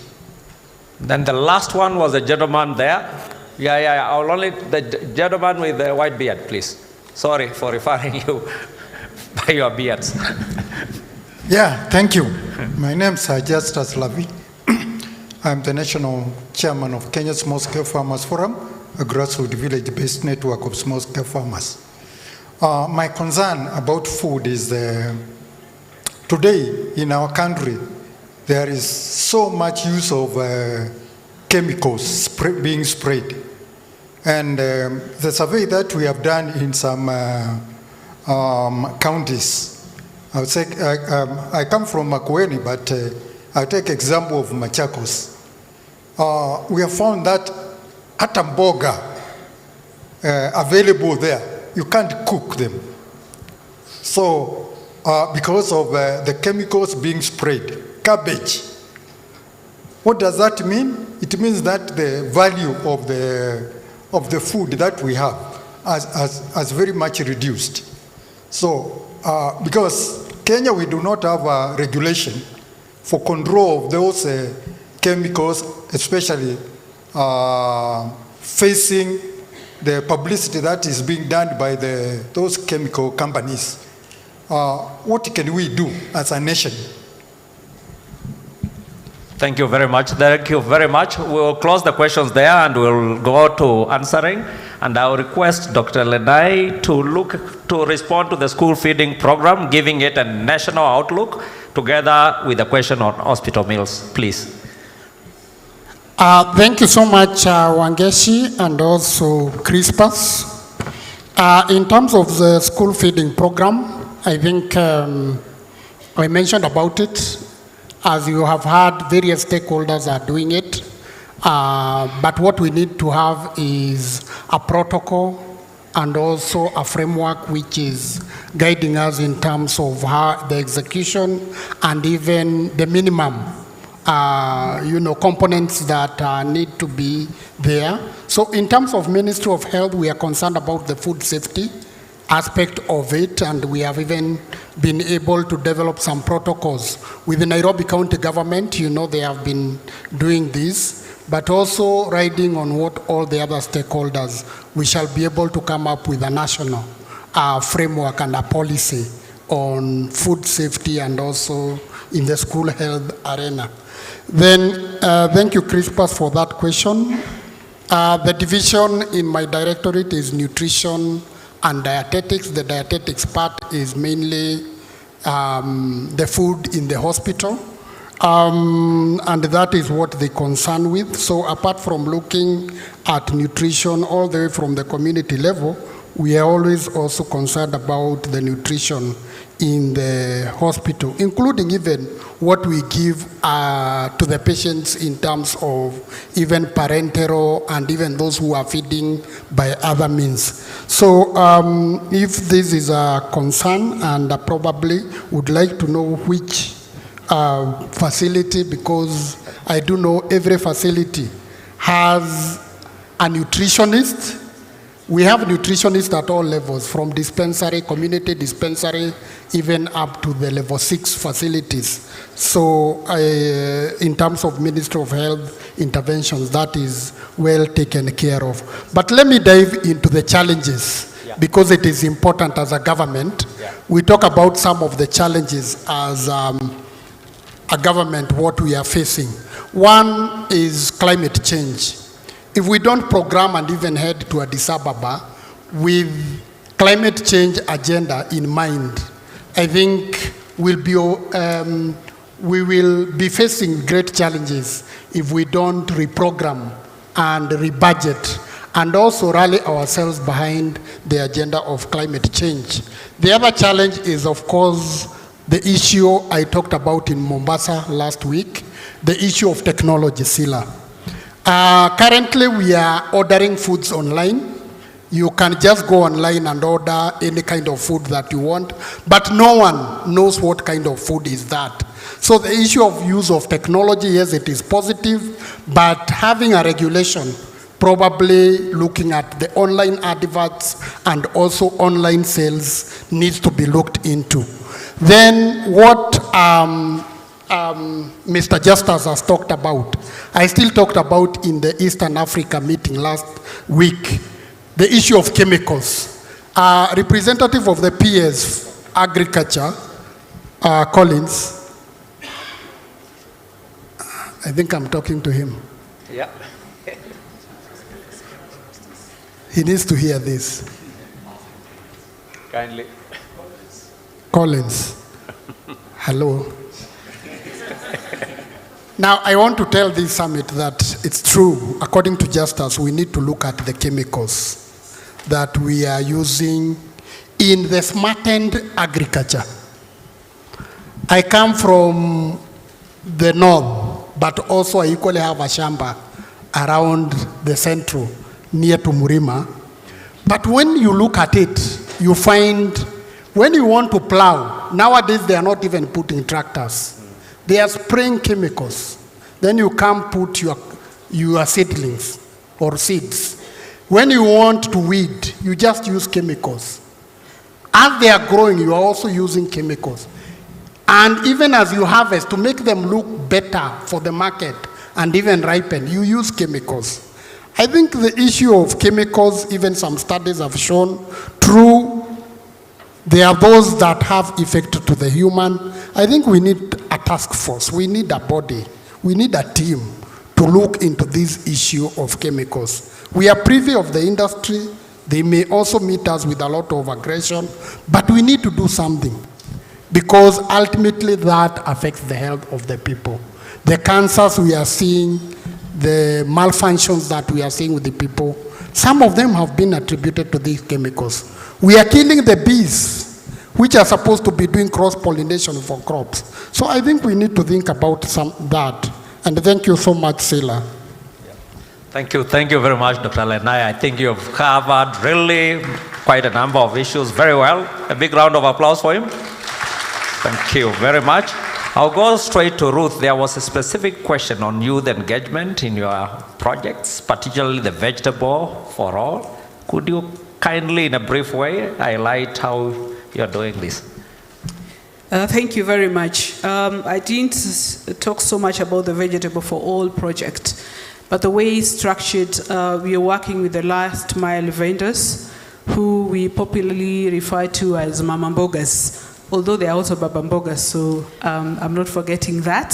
So, and then in that continuum of project, we also have the market facilitators. The market facilitators can be loosely translated as brokers who source vegetables and then sell to Mama Mbogas. So how we involve the youth, we have youth who are market facilitators. They source the vegetables. And by the way, we source our vegetables for GAP-approved suppliers.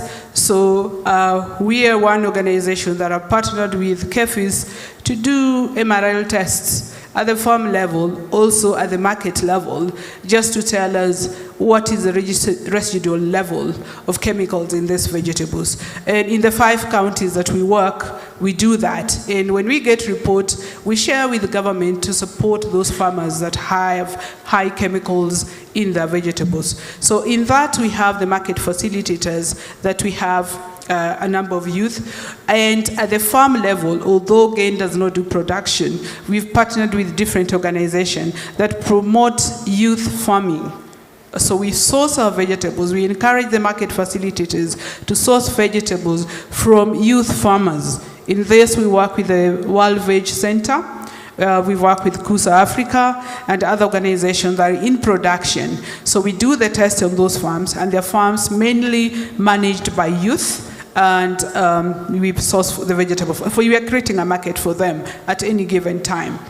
In terms of mama mbogas, as we know, mama mbogas are fairly older or mature ladies and men, but we've seen, because of the program and the way we structure it, we've seen a number of youth coming on board and starting businesses in the vegetable sector. And this is between 18 to 35. We've seen them coming on board, and we're encouraging them by giving business development support. We are giving them financial support in some cases, and this we've seen number of youth coming on board to support, to be in the project. And in terms of other aspects of the project, as I talked about, below the line and above the line advertisement, we've engaged youth. They're very good at that. When you talk about activations at the marketplaces, definitely the youth will give you a better return than engaging the older people. So, and we still have room to engage them more. What we are looking at now is how do we engage the youth in digital marketing on the e-commerce platform for the supply and for the ordering of vegetables. So that's another space that we are now looking forward to, and we're engaging youth. We have one youth company that we're already working with, and as an e-commerce platform for ordering for vegetables, and we are going to expand that going forward. Thank you. Thank you, Ruth. Maybe Godfrey, a little bit of lessons learned, and then we close, please. Thank you. One of the key lessons that we've seen across working with our community-led farming and nutrition programs is the uptake, especially looking at the fragile context where we have pastoralists. The uptake of crop production aspects has remained a challenge, and it calls for working closely with the communities to be able to identify what specific value chain is preferable for them. And that's what has made us work with them to be able to work on the specific value chain. But just a bit of school feeding program, because there was a question around that, is we use what we call the homegrown solutions. So working closely with the parents, the county and national governments, and also the like-minded stakeholders. So parents are able to contribute food from what they have grown on their farms to schools, and then the government also contributes some money and World Vision. So that is put in a pool and is able to provide one meal to school children. That is able to retain them in school and also has gone a long way in improving their performance in school. Thank you. Thank you very much. I think we are coming to close of this session. I know we would have interacted more, but we have a long day today and tomorrow. Kindly allow us to stop here. But the key message is, number one, we have a shared goal. This is what has been pronounced, and I want to repeat it. Number two, we have a shared responsibility on achieving that goal. Number three, we need to consolidate our efforts to support the government of Kenya to shine during the subsequent steps. And with that, we need evidence. Thank you very much for listening to us. A big round of applause for our panelists. Thank you very much. I'll yield back to my Moderator, please. Okay, wow, what an invigorating conversation. Let's give them a round of applause once more. Wow. You know, at the end of the day, as we're discussing about food systems and great diets, I want to call on stage, or rather later we're going to see on stage, the outlook of a system or a society that is energetic, that is full, is well nutritious, and that is full of energy. But before we demonstrate that, I call the right person on stage. I just want us to watch a 1-minute video as I am inviting that outlook that I've just described. Media, please.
An energetic society with the future of the next generation in Kenya. Ladies and gentlemen, put your hands together for Juhudi 4K Club, all the way from Baringo County. Ooh, we are the 4K Club, the 4K, we are the 4K Club. Ooh, we are the Judy Club, the nation, we are the 4K Club. Ooh, we are the Judy Club, the nation, we are the 4K Club. Ooh, we are the Judy Club, the 4K, we are the 4K Club. Ooh, we are the Judy Club, the nation, we are the 4K Club. Ooh, we the 4K Club, the nation, we are the 4K Club. Distinguished guests and all protocol observed, good afternoon. In front of you are Juhudi 4K Club members from Baringo County, Tiati Sub-County, St. Lucas State Academy, ready to entertain you. Welcome.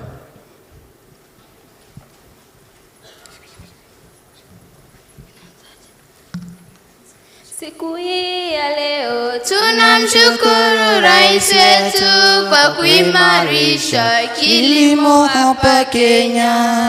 Siku hii ya leo tunamshukuru rais wetu kwa kuimarisha kilimo hapa Kenya. Chakula ni muhimu, chakula ni maisha, chakula ni afya kwa kila Mkenya. Chakula ni muhimu, chakula ni maisha, chakula ni afya kwa kila Mkenya. Pia tushukuru wageni wetu wa leo kwa kutufundisha umuhimu wa kilimo. Pia tushukuru wageni wetu wa leo kwa kutufundisha umuhimu wa kilimo. chakula ni muhimu, chakula ni maisha, chakula ni afya kwa kila Mkenya. Chakula ni muhimu, chakula ni maisha, chakula ni afya kwa kila Mkenya. Shukrani zingine ziwaende wanafunzi waliokubali kuwa ndani ya 4K Club. Wamefanya mambo mazuri pale shambani. Shukrani zingine ziwaende wanafunzi waliokubali kuwa ndani ya 4K Club. Wamefanya mambo mazuri pale shambani. Chakula ni muhimu, chakula ni maisha, chakula ni afya kwa kila Mkenya. Chakula ni muhimu, chakula ni maisha, chakula ni afya kwa kila Mkenya. Kula chakula chenye maadili, tunapata afya na kufukuza magonjwa mengi. Tunapokula chakula chenye maadili, tunapata afya na kufukuza magonjwa mengi. Chakula ni muhimu, chakula ni maisha, chakula ni afya kwa kila Mkenya. Chakula ni muhimu, chakula ni maisha, chakula ni afya kwa kila Mkenya. Jambo langu la mwisho nataka kuwahimiza ya kwamba twende shambani tupande vyakula. Jambo langu la mwisho nataka kuwahimiza ya kwamba twende shambani tupande vyakula. Kilimo kinainua, kilimo kinaleta afya na tena kinafukuza umasikini. Kilimo kinainua, kilimo kinaleta afya na tena kinafukuza umasikini. Chakula ni muhimu, chakula ni maisha, chakula ni afya kwa kila Mkenya. Chakula ni muhimu, chakula ni maisha, chakula ni afya kwa kila Mkenya.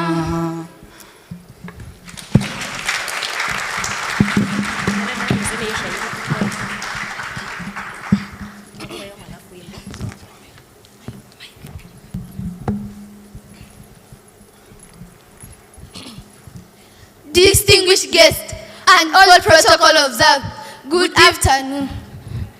Before you are Geraldine Loponoki and Dina Kalengo, Juhudi 4K Club members from Baringo County, Tiati Sub-County, St. Luke's School, ready to present for you a poem about climate change. Welcome. Our guests of honors, members of 4K Club seated here, it's our humble request to do what entertains us to do. Let us all together do away with the banning of plastics. As we know, it's the effect of beyond recognition. Oh, what a bad thing to ban plastics in the air. The smoke will go higher at a supersonic speed. It will come down as acidic rain. It will corrode our iron sheet. The water which will be used, it will kill. Animals which live in water will all die. No food will be available. Farms will get acidic rain. No plants will grow. This is the genesis of hunger. The effect of hunger is that people will starve, same to the animals. Oh, my dear members of 4K Club, let us all together use the technology and innovation to save our country Kenya through 4K Club. As we know, it stands for Kuungana, Kufanya, Kusaidia Kenya. Remember, in our schools, not only in our schools, but also in our homes, that Tiati is a desert place, which we thought it won't produce food. But through innovation skills, we have planted varieties of food. Examples, sukuma wiki, among others. It has helped our schools more so our community. People come to schools to buy them and sell them. Nothing is impossible. Things are possible. If you believe that you can do it, then let us embrace agriculture. Agriculture is life. Lastly, but not the least, we would like to thank 4K Club organization at large, especially at our county Baringo. They have made us proud.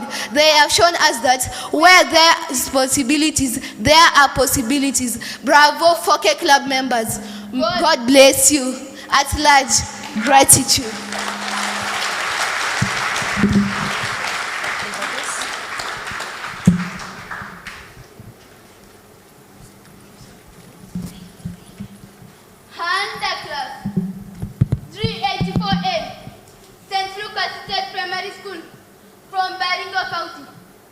Sub-County, ready to entertain you with the proposed folk song entitled Shepolaleo. So sung by both men and women during Bamba harvest. Welcome.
Wow.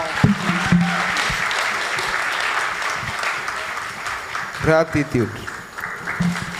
That is Juhudi 4K Club from Baringo County. Let's appreciate him while they walk out of stage. Wow. Indeed, they would have not done that in an empty stomach. Yeah? We do agree, right? Chakula ni muhimu? Come on, guys. Chakula ni muhimu, ni maisha, ni afya. Did you guys? No. We'll have to do this again. That was some important message being conveyed. Let's start. Chakula ni muhimu. Ni maisha, great. This side. Anyone? Ni afya. Let's take that again. Chakula ni muhimu. Ni maisha. All right. Ni afya kwa kila. Kwa kila. Fantastic. Clap for yourselves. Okay. So now, ladies and gentlemen, if the first course of today's discussion is flavorful, what's coming next is the main dish. Reaching insight, bold in leadership, and truly national in scope.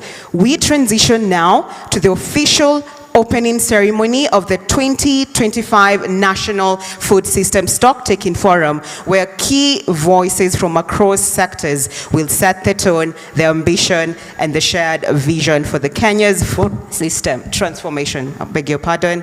Please join me in welcoming Dr. Mika on stage. Let's appreciate her while she walks on stage.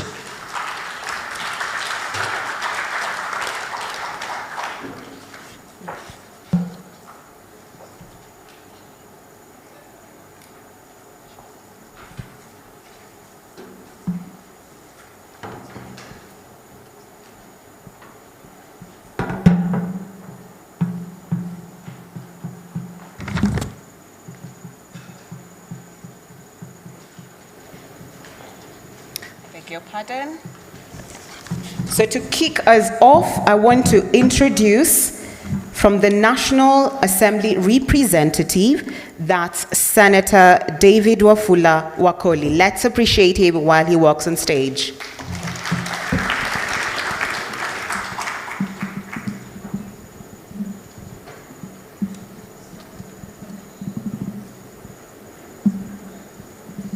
All right, let's appreciate him once more.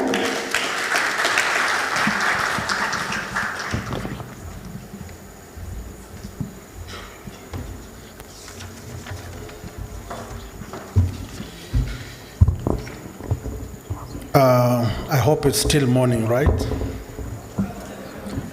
That shows we are all alert and our appetite is updated. Good afternoon. All protocols observed.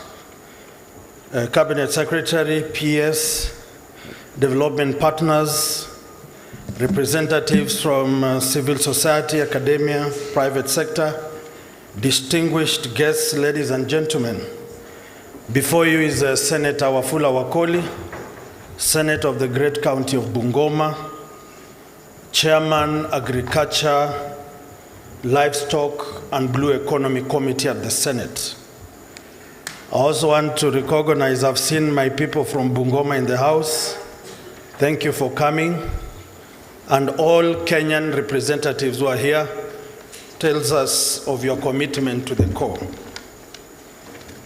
Ladies and gentlemen, it gives me great honor to join you this morning to address this gathering of the National Food System Stock Summit. This summit is a critical step towards achieving sustainable food systems in Kenya. Aligned with the upcoming United Nations Summit, agriculture remains the backbone of Kenya's economy, contributing significantly to employment, food security, and economic growth. And as we've been taken through by various partners here, we have always been told that food security involves availability, accessibility, and affordability. Today, I will emphasize the Senate's pivotal role in fostering devolution and ensuring the success of agriculture and food system transformation. Ladies and gentlemen, as you are aware, devolution has transformed governance in Kenya by bringing decision-making closer to the people. In agriculture, devolution has empowered counties to tailor solutions to local challenges such as food security, climate change, impacts, and resource management. Counties now oversee agricultural extension services, financing for farmers, provision of farm inputs, and credit facilities. We are cognizant today and the last several weeks, county governments have been giving out farm inputs, training agripreneurs to ensure this is done. These localized interventions have significantly boosted food production and enhanced livelihoods in regions like Wajir County. However, challenges persist. Counties face limited budgets for agricultural functions, fragmented policies, and inadequate coordination with the national government, the Senate plays a critical oversight role to ensure equitable resource allocation and adherence to constitutional mandates on devolved functions by strengthening county capacities through legislative reviews and policy frameworks. We can unlock the potential in devolution to transform agriculture's sustainability. Ladies and gentlemen, the Senate has been instrumental in advocating for increased budgetary allocations to agriculture at both national and county levels. Agriculture accounts for over 30% of Kenya's GDP, yet it often receives less than 5% of budgetary allocation.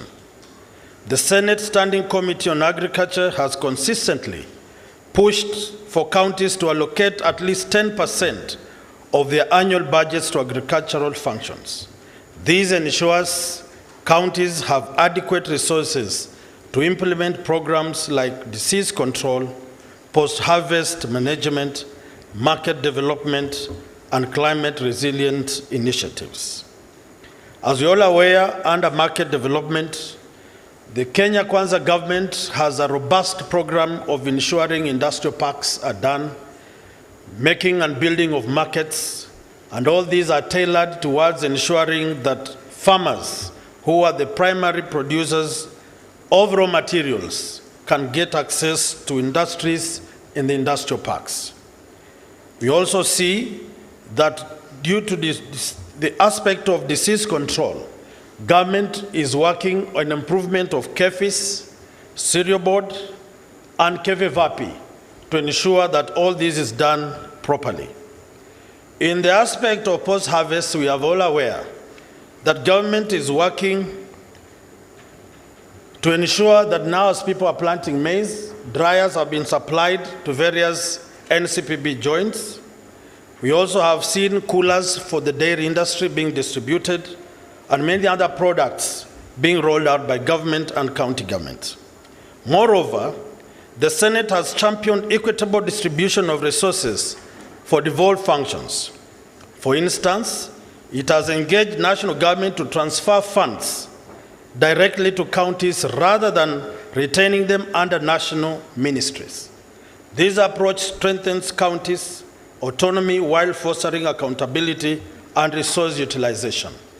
As the chairman of the Agriculture Committee, we will keep on insisting on government to devolve functions that are devolved and ensure that money follows functions, and that which will ensure that government does what the Constitution says.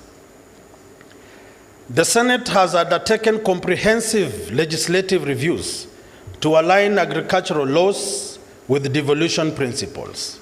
Many laws enacted before the 2010 Constitution remain centralized and hinder effective implementation of devolved functions. Through collaboration with the Council of Governors, the Senate has amended or repealed outdated laws that create redundant national parastatals performing devolved roles. Further, the Senate has organized thematic conferences such as devolution conferences and Senate Mashinani, which have addressed challenges in sub-sectors like livestock, fisheries, while promoting stakeholder engagement. This Senate Mashinani, I was sharing with my friend here, brought forward scenarios where county government by now received billions of shillings. But when an audit is done on the ground, some counties cannot account for the huge sums of monies at the grassroots level. So as the Committee for Agriculture, we are now going to visit counties to ensure that funds meant for devolution are clearly seen and the people can clearly say they have participated in changing the fortunes in agriculture. Ladies and gentlemen, distinguished guests, climate change mitigation or climate change poses a significant threat to Kenya's agricultural sector. Rising temperatures and erratic rainfall patterns have reduced agroclimate suitability for crops like maize and tea while increasing vulnerability in livestock farming.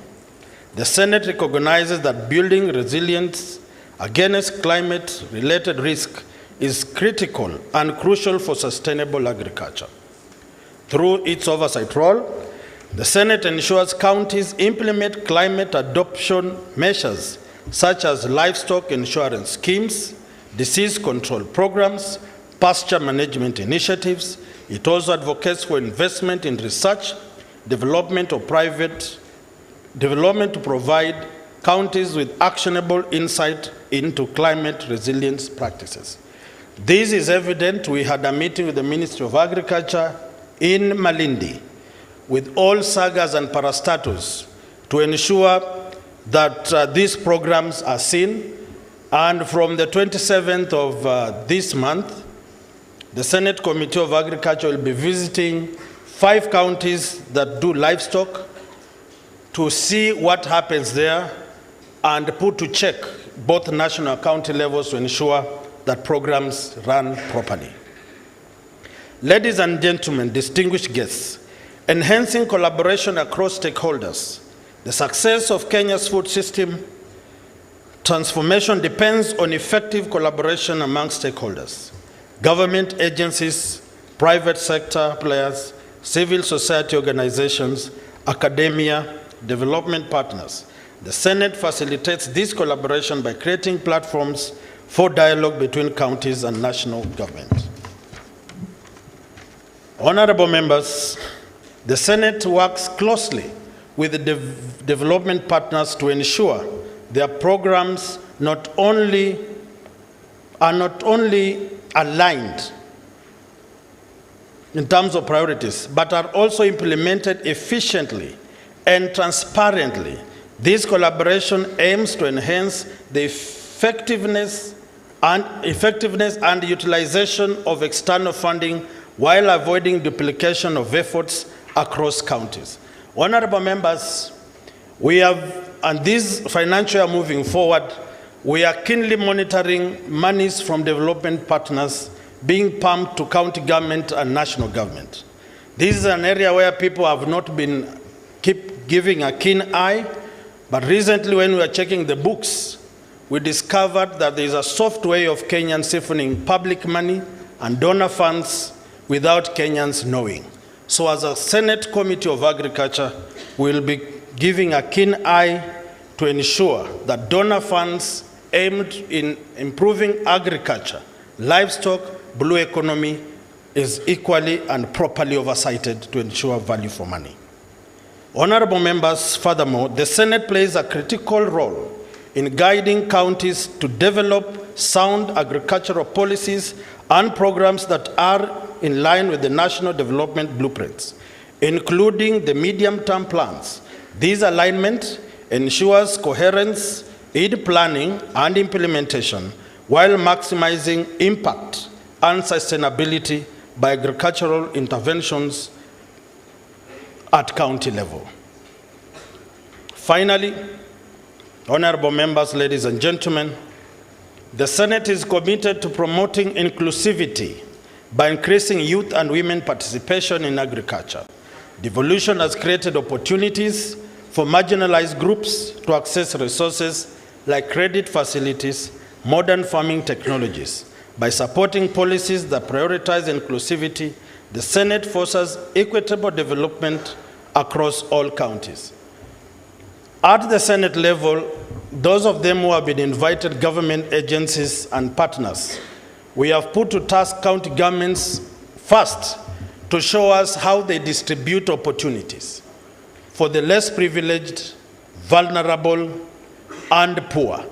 Then we also look at distribution of resources based on the regional and the face of Kenya. If that is not done, we always recommend they go back to the drawing boards and ensure that all sectors are considered in terms of opportunities. As I conclude, I wish to reiterate that agriculture remains central to Kenya's economic growth and food security.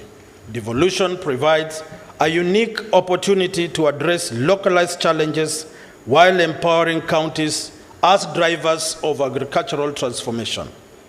The Senate plays a critical role in ensuring devolution succeeds through legislative reviews, resource allocation, oversight, climate adaptation advocacy, stakeholder collaboration, facilitation, and inclusivity.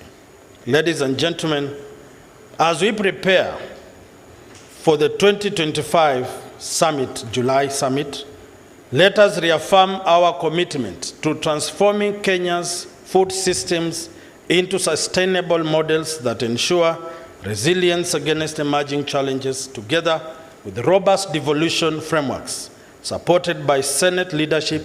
We can achieve more equitable and prosperous future for all Kenyans. I wish you well, and I wish you well, and may God bless you.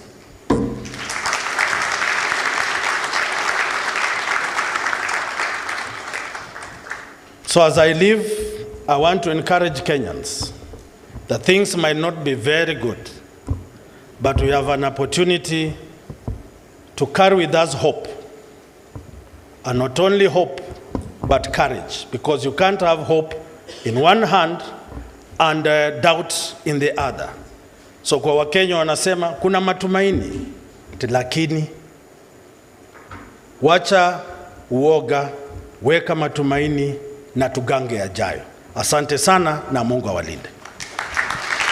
Thank you, Mr. David Wafula. Thank you so much for that insightful yet inspirational remark. Let's appreciate him once more. He has taken us through the importance of devolution and how devolution has enhanced its efforts in creating a sustainable food system in Kenya. So we're just going to take things a bit further and go across borders. And the next speaker to give us their welcoming remarks is Dr. Sandra Milak from CGIAR. Let's give her a round of applause.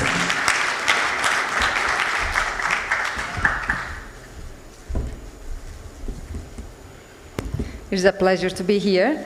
Honorable Cabinet Secretary, distinguished guests, esteemed colleagues and partners. It is both a pleasure and privilege to join you today as we gather to take stock of Kenya's progress since 2021 Food System Summit. This moment is not just about looking back, it is about reinforcing the momentum that Kenya has built.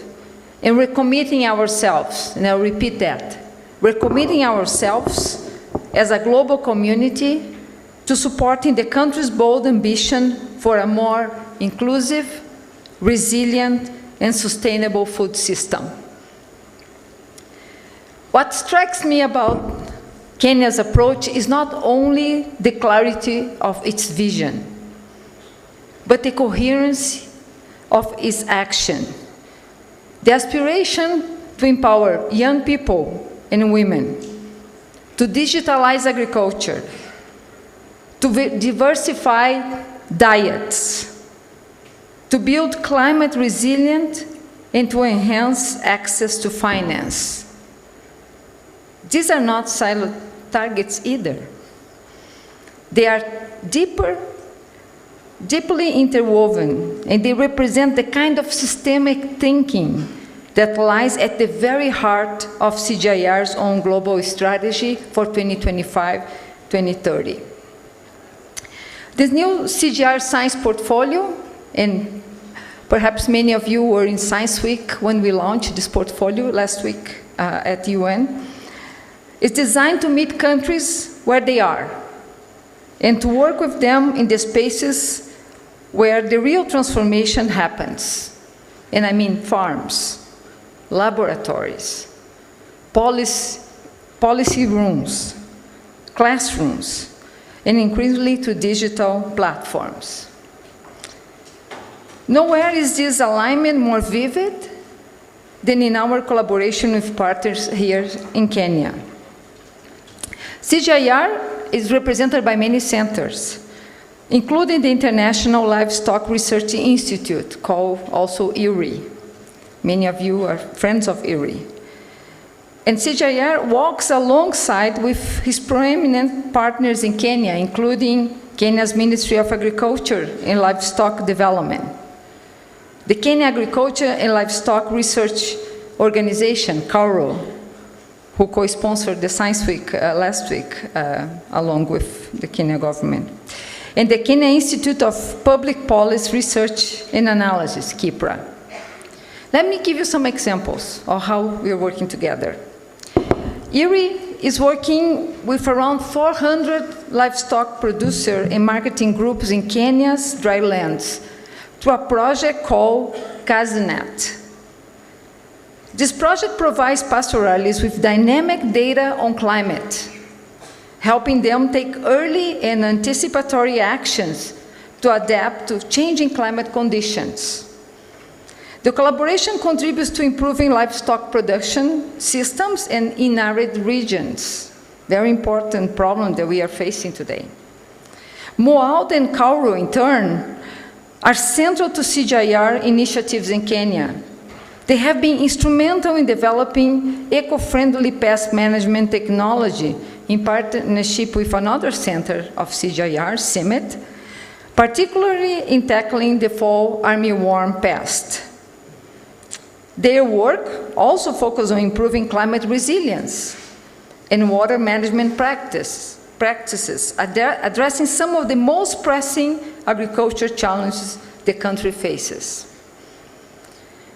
CGIAR also collaborates with KIPRA in analyzing the expected impacts of government policies like the bottom-up economic transformation agenda.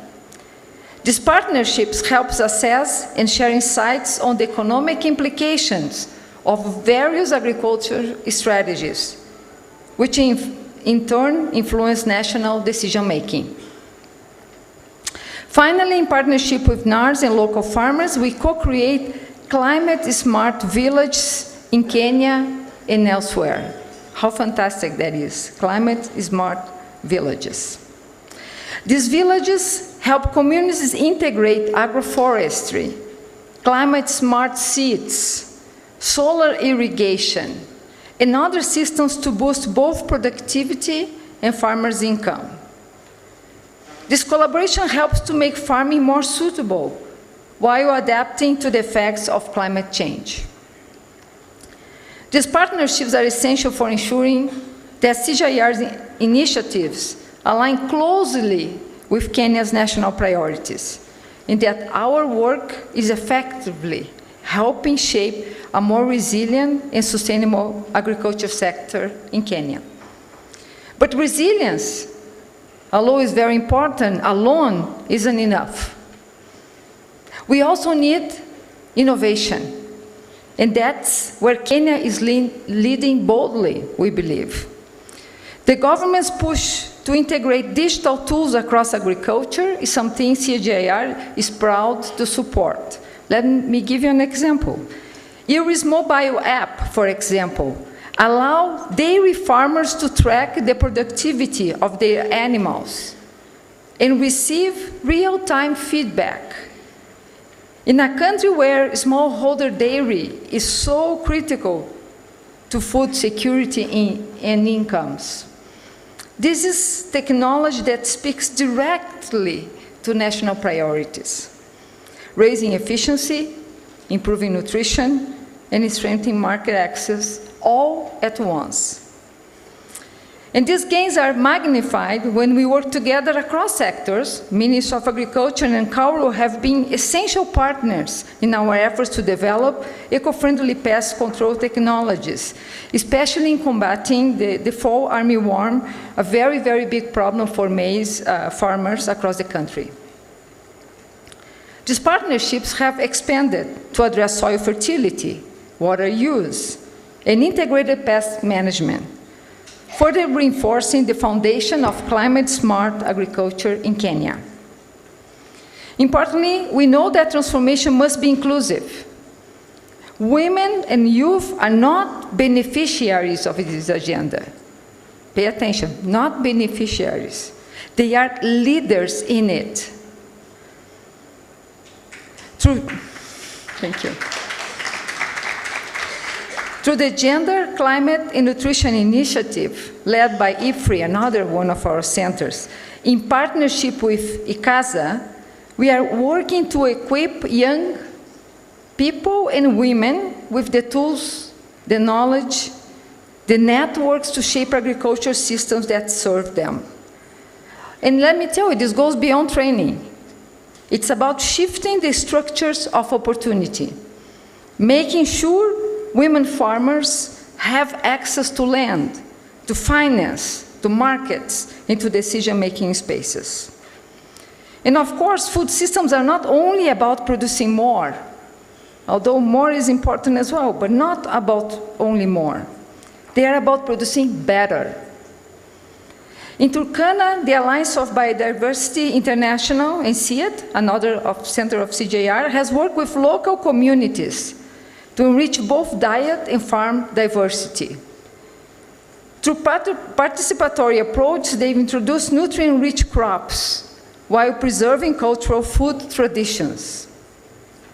This project reflects the essence of what Kenya's own food systems dialogues call for.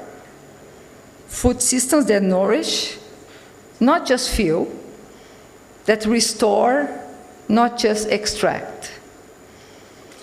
What ties all this together?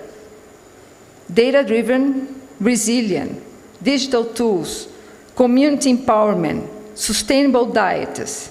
It is a very strong culture of partnership. And we heard this morning many examples of that as well. CGIAR is proud to support the Climate Smart Agriculture multi-stakeholder platform, a unique forum hosted by the Ministry of Agriculture that brings government, researchers, farmers, financiers, civil society together to coordinate action. This is systems thinking in practice, and is precisely what our agenda, CGIAR's 2025-2030 portfolio seeks to scale. Our portfolio is also built with Kenya in mind. From our Nairobi-based center at IRI, to our close collaborations with institutions like Kauro, Kipra, local NARS partners, we have designed our programs and accelerators to reflect national priorities and amplify local leadership. Whether it's co-developing climate-smart villages that combine soil irrigation, improved seeds, and agroforests, or working with Kipra to analyze the economic implications of policy choices, like the bottom-up economic transformation agenda, CGIAR is deeply invested in Kenya's food systems journey. As we take stock and look ahead, let us remember progress in Kenya is progress for the continent. And moreover, it's for the entire world. You play a very important role here this week. The global food systems transformation we all seek will only be achieved by walking this journey together. And CGIAR is proud to walk alongside Kenya. Thank you very much.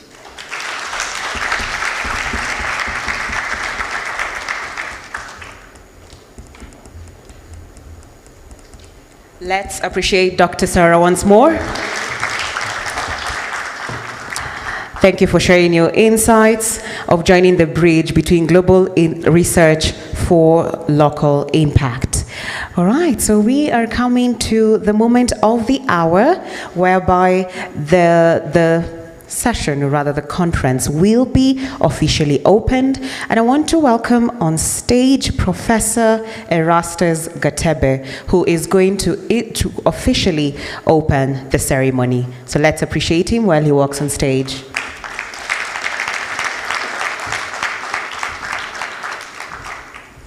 And he's representing Cabinet Secretary, the State Department of Agriculture and Livestock Department.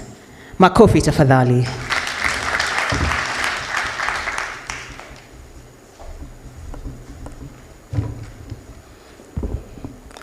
Good afternoon. I know I am the one between you and your lunch, but I'll take the shortest time possible. And before I lead the speech of the Principal Secretary, State Department of Industry, whom I'm presenting, who was sitting in for the Cabinet Secretary Agriculture. I want to say my name is Professor Elastus Gateve. I'm the Industrialization Secretary. Allow me to dive into the speech. Excellencies, distinguished guests, farmers, innovators, partners, champions of Kenyan food systems, ladies and gentlemen. It is an honor to stand before you today as we gather at the National Food System Stock Taking Summit. This is a pivotal moment for Kenya to reflect, recommit, and re-energize our collective efforts toward sustainable, equitable, and resilient food systems as we prepare for the UN Food System Summit +4 in Addis Ababa in Ethiopia in July. As part of Africa's bold vision to food sovereignty, Kenya has embraced the food system approach, translating global commitments into 5 transformative pathways that will propel us toward a future where no Kenyan goes to bed hungry, where our farmers thrive, and where our land remains productive for generations to come. However, Kenyan agricultural story is one of contrast. On one hand, we celebrate declining food prices since 2022, powered by the bottom-up economic transformation agenda that has placed agriculture at the center of our development. Digital tools now connect farmers to markets, and climate-smart techniques are taking root. Yet, these gains are shadowed by sobering realities where 3.5 compatriots will endure acute food insecurity, and 80% of our small-scale farmers remain vulnerable to climate shocks, and monoculture dependence continues to deprive millions of our diverse nutrition. Colleagues, this isn't merely an economic challenge, it is a moral reckoning. How can we call our progress complete when our children still go to bed hungry? When mothers must choose between feeding their families and sending them to school, we have to work to accomplish, and our mission should remain clear: to transform Kenya's food system into an engine of prosperity, nutrition, and resilience for all. Food system is the foundation upon which our society thrives. It is interwoven within our economy, health, environment, and culture.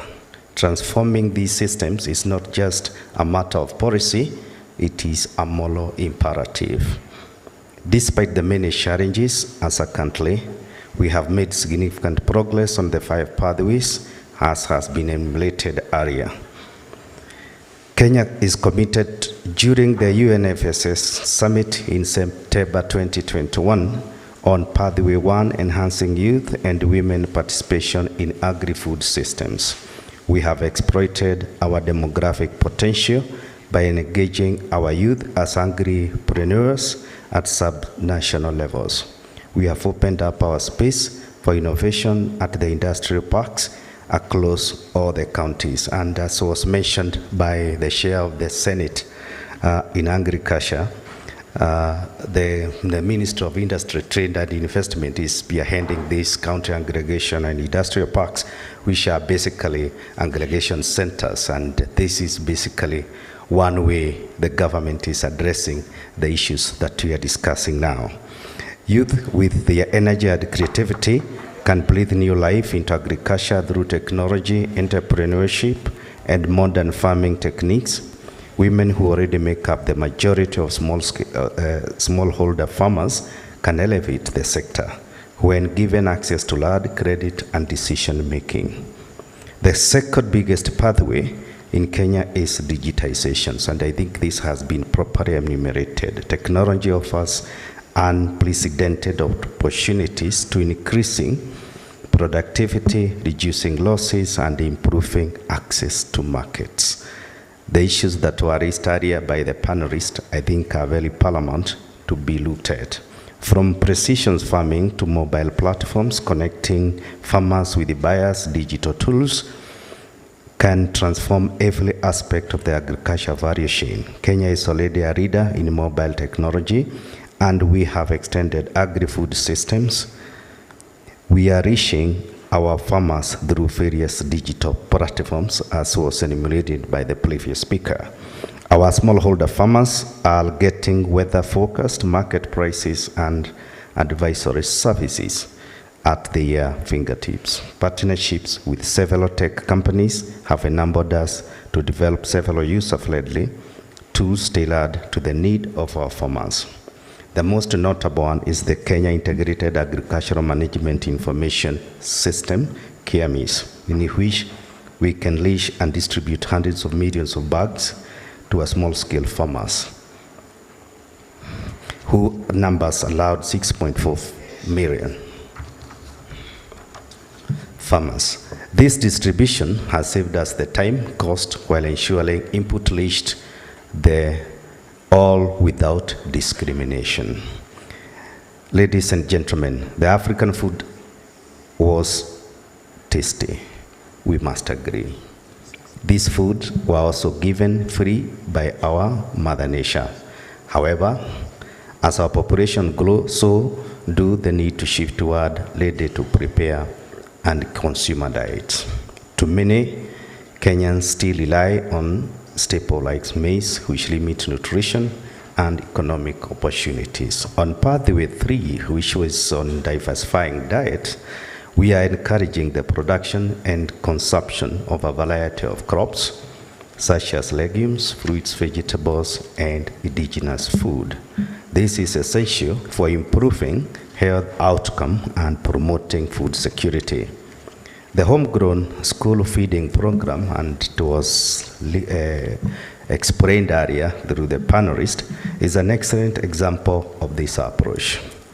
By sourcing diverse nutritious food locally, this initiative not only improves learners' health, but also provides a stable market for local farmers. We are expanding this program to create ripple effect, fostering a culture of diversified diets while supporting local economies. Ladies and gentlemen, climate change remains one of the greatest threats to our food security systems. Rising temperatures, erratic rainfalls, and increased incidences of pests and diseases jeopardizes our food production and livelihoods. Addressing this requires bold action, climate action, which is our pathway 4. Kenya's commitment to planting 15 billion trees by 2032 is a crucial step. This initiative, which will not only mitigate climate change, but also improve soil health, conserve water, and enhance biodiversity. Furthermore, promoting climate-resilient crops and practices such as drought-tolerant seeds and water-efficient irrigation will enable farmers to adapt to changing conditions. And I think once you go out there and see the demonstrations that are there, I've seen some of the very unique innovations. Climate-smart agriculture must become the cornerstone of our food system. Colleagues, the challenges facing our food system are complex and interconnected, requiring collective action, and we want to thank our development partners, our UN agencies, for taking up the challenge to walk the journey together. The government, private sector players, civil society, academia, and international organizations are most welcome in this endeavor. The public-private partnerships, such as those supporting the Nyumba Farm and school feeding programs, demonstrate the power of collaborations. Strengthening such alliance will mobilize resources, share knowledge, and ensure the interventions are both scalable and sustainable. The large commercialization initiative, exemplified by Nyumba Foundation, through this conservation, Nyuba Foundation is targeting about 100,000 acres of land, and 40,000 acres are already prepared. 20,000 acres are having test crops. This innovative program, supported by the government, has the potential to change the life of the natives in Galana Kulalu. Further, the land commercialization initiatives is government's commitment to avail idle agricultural land held by government institutions for large-scale private investment to increase production for food security. The government has also put in place structures to support similar programs to upscale production by involving private sector stakeholders. This initiative is creating opportunities for women and young farmers to engage in various forms of enterprises within the agri-food systems, offering mentorship, resources, and market access. Scaling up such programs will ensure that we fully harness the potential of these vital groups. In conclusion, transforming Kenyan food system is not just an ambition, it is an urgent necessity.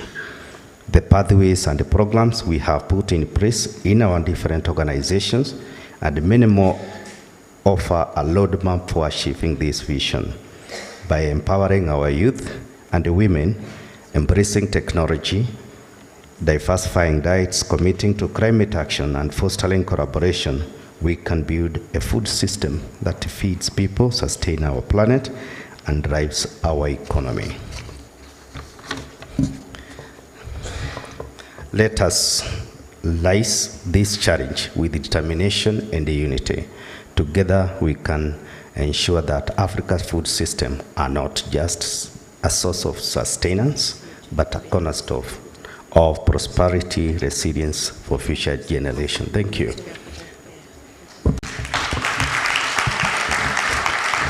Allow me to thank all the participants. I've seen my former peers, Dr. Songa. Thank you to see you, my colleagues, and I think it is a pleasure to be here. On behalf of the Ministry, both Agriculture and Industry, accept our sincere appreciation for this organization, and we look forward to coming up with what one of the panelists said, that we must concretize what we want to achieve. One of the biggest challenges we have as a country is we have good policies, we have good paperwork, but implementation sometimes remain a challenge. And I think one of the outcomes of this meeting is how do we implement? We want outcome, we want output. I also want to thank our young farmers, especially the 4K Club. It reminds us of when we were young, in those many decades ago, when 4K Club used to drive agriculture in a small way, but sustainable. And so I think we need to appreciate them. They are setting good examples. I also want to thank the same 4K Club. They have entertained us with a good vision of how to be a good farmer. Otherwise, on behalf of my leadership, I wish to declare the meeting, the summit rather, officially opened, and we look forward to coming up with good outcome. A round of applause for Professor Erastus. A kind request, Professor, if you could just come back right on stage for a photo session, kindly.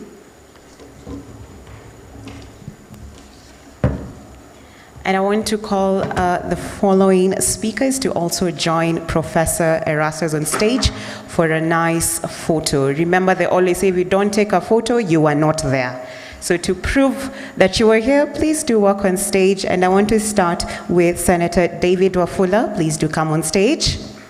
Followed by Dr. Sandra Milak, Shaheen Nilofer, Ms. Shaheen Nilofer, beg your pardon, please do come on stage. Next on stage, Ms. Lauren Landis, followed by Mr. Hamisi Williams, please do come on stage. Followed by Ms. Lucy Kyoko, Please do come on stage for a lovely, lovely photo.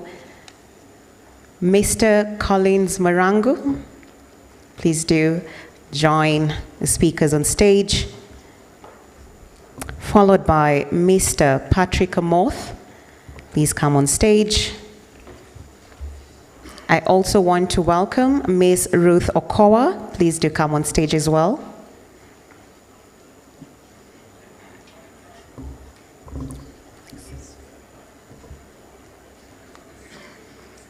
Camera people, this is your time to shine.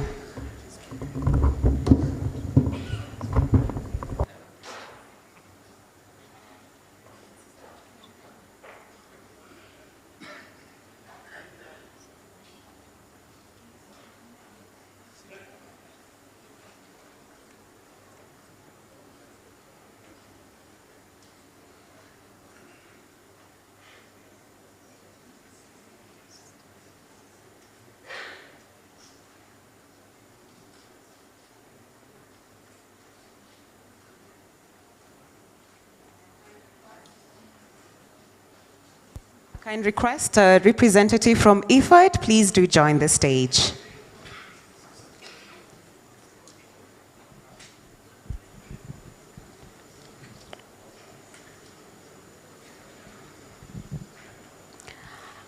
I also want to take this opportunity to request the Juhudi 4K Club, the children who really entertained this session, please do come on stage as well.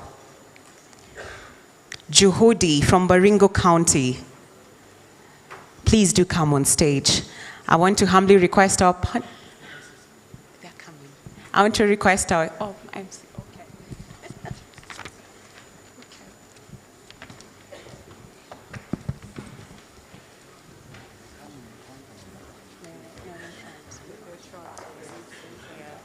So they can.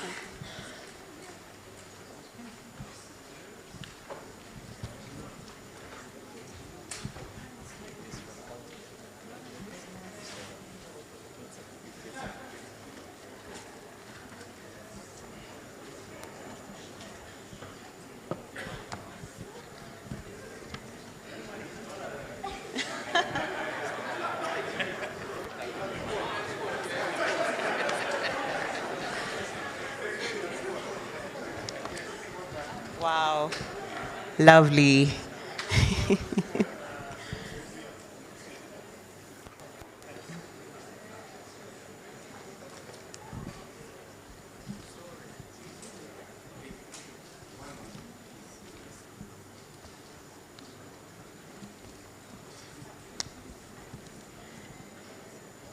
And as we're going through the photo session, I want to ask Mr. Kator Rashid to be on standby so that he can gift our speakers.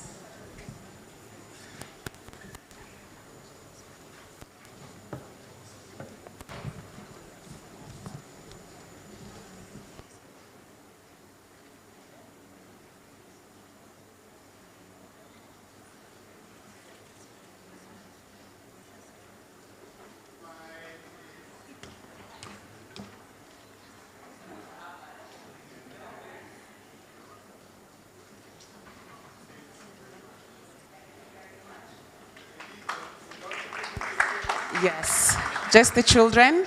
For the speakers, please do remain. There's something nice for you. Mr. Kator Rashid.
All right. So just one more photo. One more photo.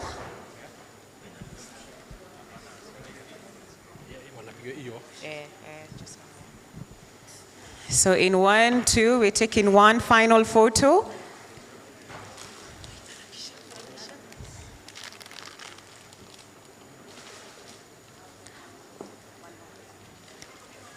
All right, thank you.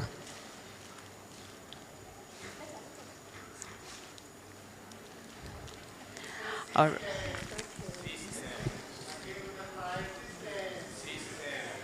Okay.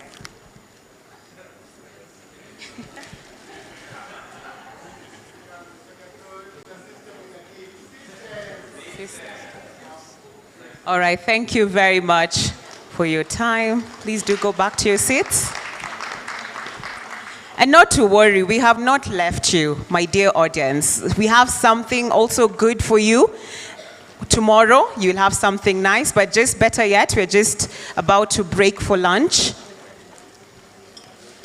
And just before we do,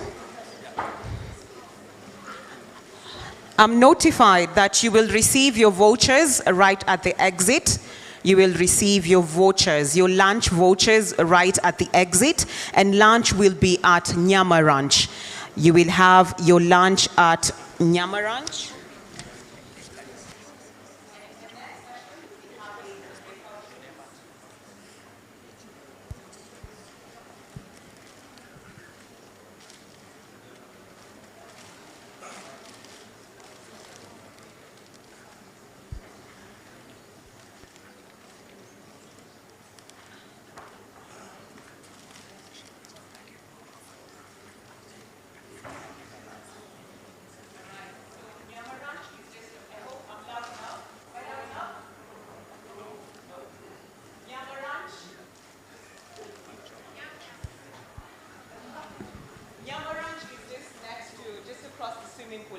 That is where we are having our lunch. And please collect your vouchers right at the exit. There's somebody who will give you a voucher. And I'm trying to advise while you're stepping out, please either the door on my left and the door on my right. Hello? Good. We're back. So please use the door right at my right, at my left, and also at my end right, yeah? No, at my end right, yes. After that, we'll have breakout room sessions. So breakout room 1 is right at my right, that is your left. So if you're joining breakout room 1, please do join the room at your left, which is my right, okay? And breakout room 2 will be on this other side, which is my left, which is your right, okay? And that is right after lunch. That is the next program of the day. And just be notified also that breakout 3 is just right at the entrance. There's a tent there. That is where breakout room 3 is. So with no further ado, I want to take this opportunity to wish you a good time. Please remember, we agreed at the beginning of this conference, at least no 10 people. So during this lunch hour, make sure that you know at least 5 to 10 people. Thank you.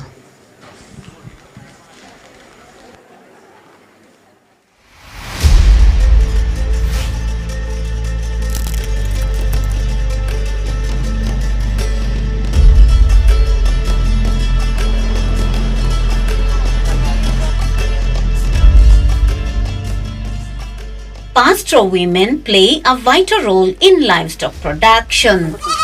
In Marsabit County, cattle, sheep and goats are mainly managed by women who provide most of the labor.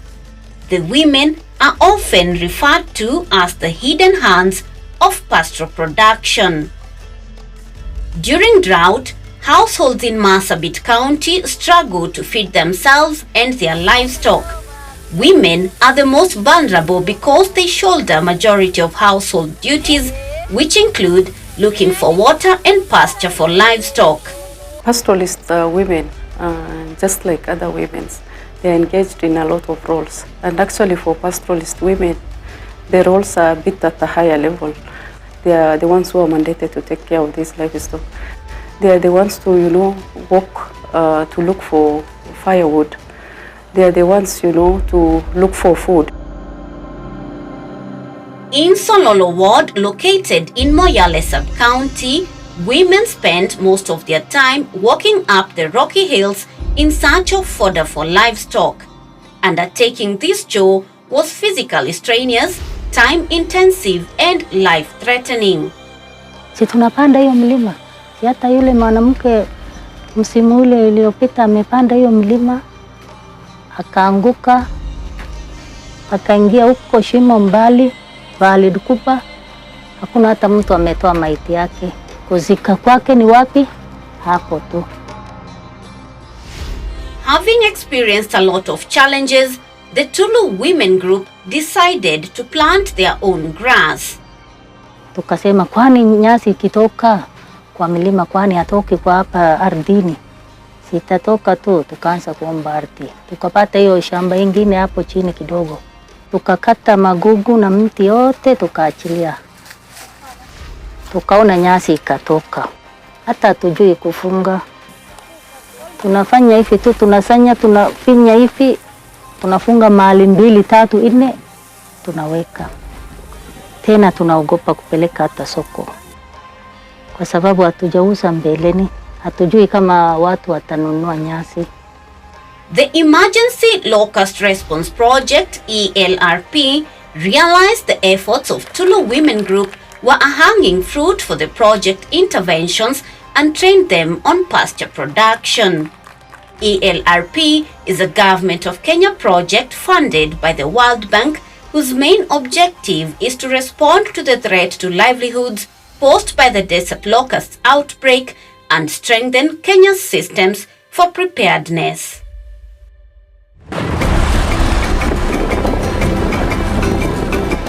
The project has 4 components, and the county is mandated to implement the second component, which is around livelihood protection and livelihood restoration. And for this one, we are working through 3 tier institutions. That is the national government, the county government, and the community institutions. So in Marsabit County, we are implementing this project in 7 wards. That is Sagante Jaldesa ward, Obu ward, Golbo ward, North Hor ward, Ileret ward, Loyangalani ward, and Kargi Southor ward. So ELRP, that's the Emergency Locust Response Project, is assisting our communities through 3 grants. One of the grants is called Micro Project Grant. The second grant is through Sub-Project Grant. And the third one is Farmer Producer Organizations Grant. Tulu Pastures Cooperative Society has been supported by the ELRP project with an inclusion grant worth Kenya shillings 500,000. We were able to identify 16 FPOs in the county. 4 of the FPOs have been supported, and these are Tulu Pasture and Fodder Produce and Marketing Cooperative Society Limited in Sololo. There is a Dirmis Cooperative Farmers Produce and Marketing Cooperative Society in Golbo. There is Badasa Multipurpose Farmers Produce and Marketing Cooperative Society in Sagante Jaldesa. And lastly, the 4th one is Loyangalani Fisheries Marketing Cooperative Society in Loyangalani.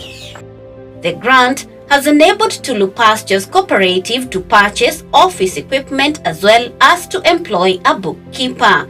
They have also increased their membership from 10 to 71 members with 30 youths among them. Zamani tunakuwa na challenges, sasa hivi we don't have challenges with our computer. We have bookkeeping, recording iko sawa kabisa.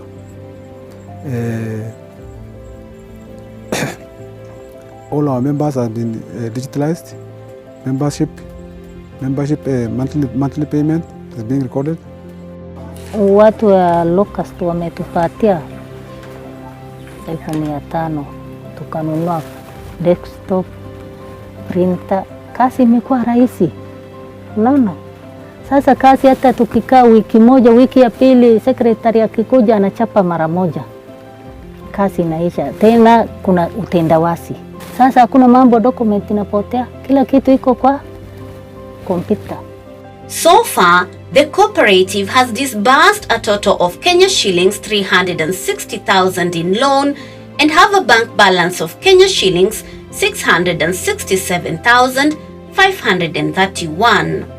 The major loans range from Kenya shillings 50,000 to 250,000 and are repaid within 4 years, while the emergency loans range between Kenya shillings 10,000 to 40,000 and are repaid in 2 months. ELRP has also trained the farmers on pasture production and supported them with grass seeds, fruit trees, seedlings, manual balers and sickles. Currently, they are planting fodder on a 5-acre piece of land as well as on their individual farms.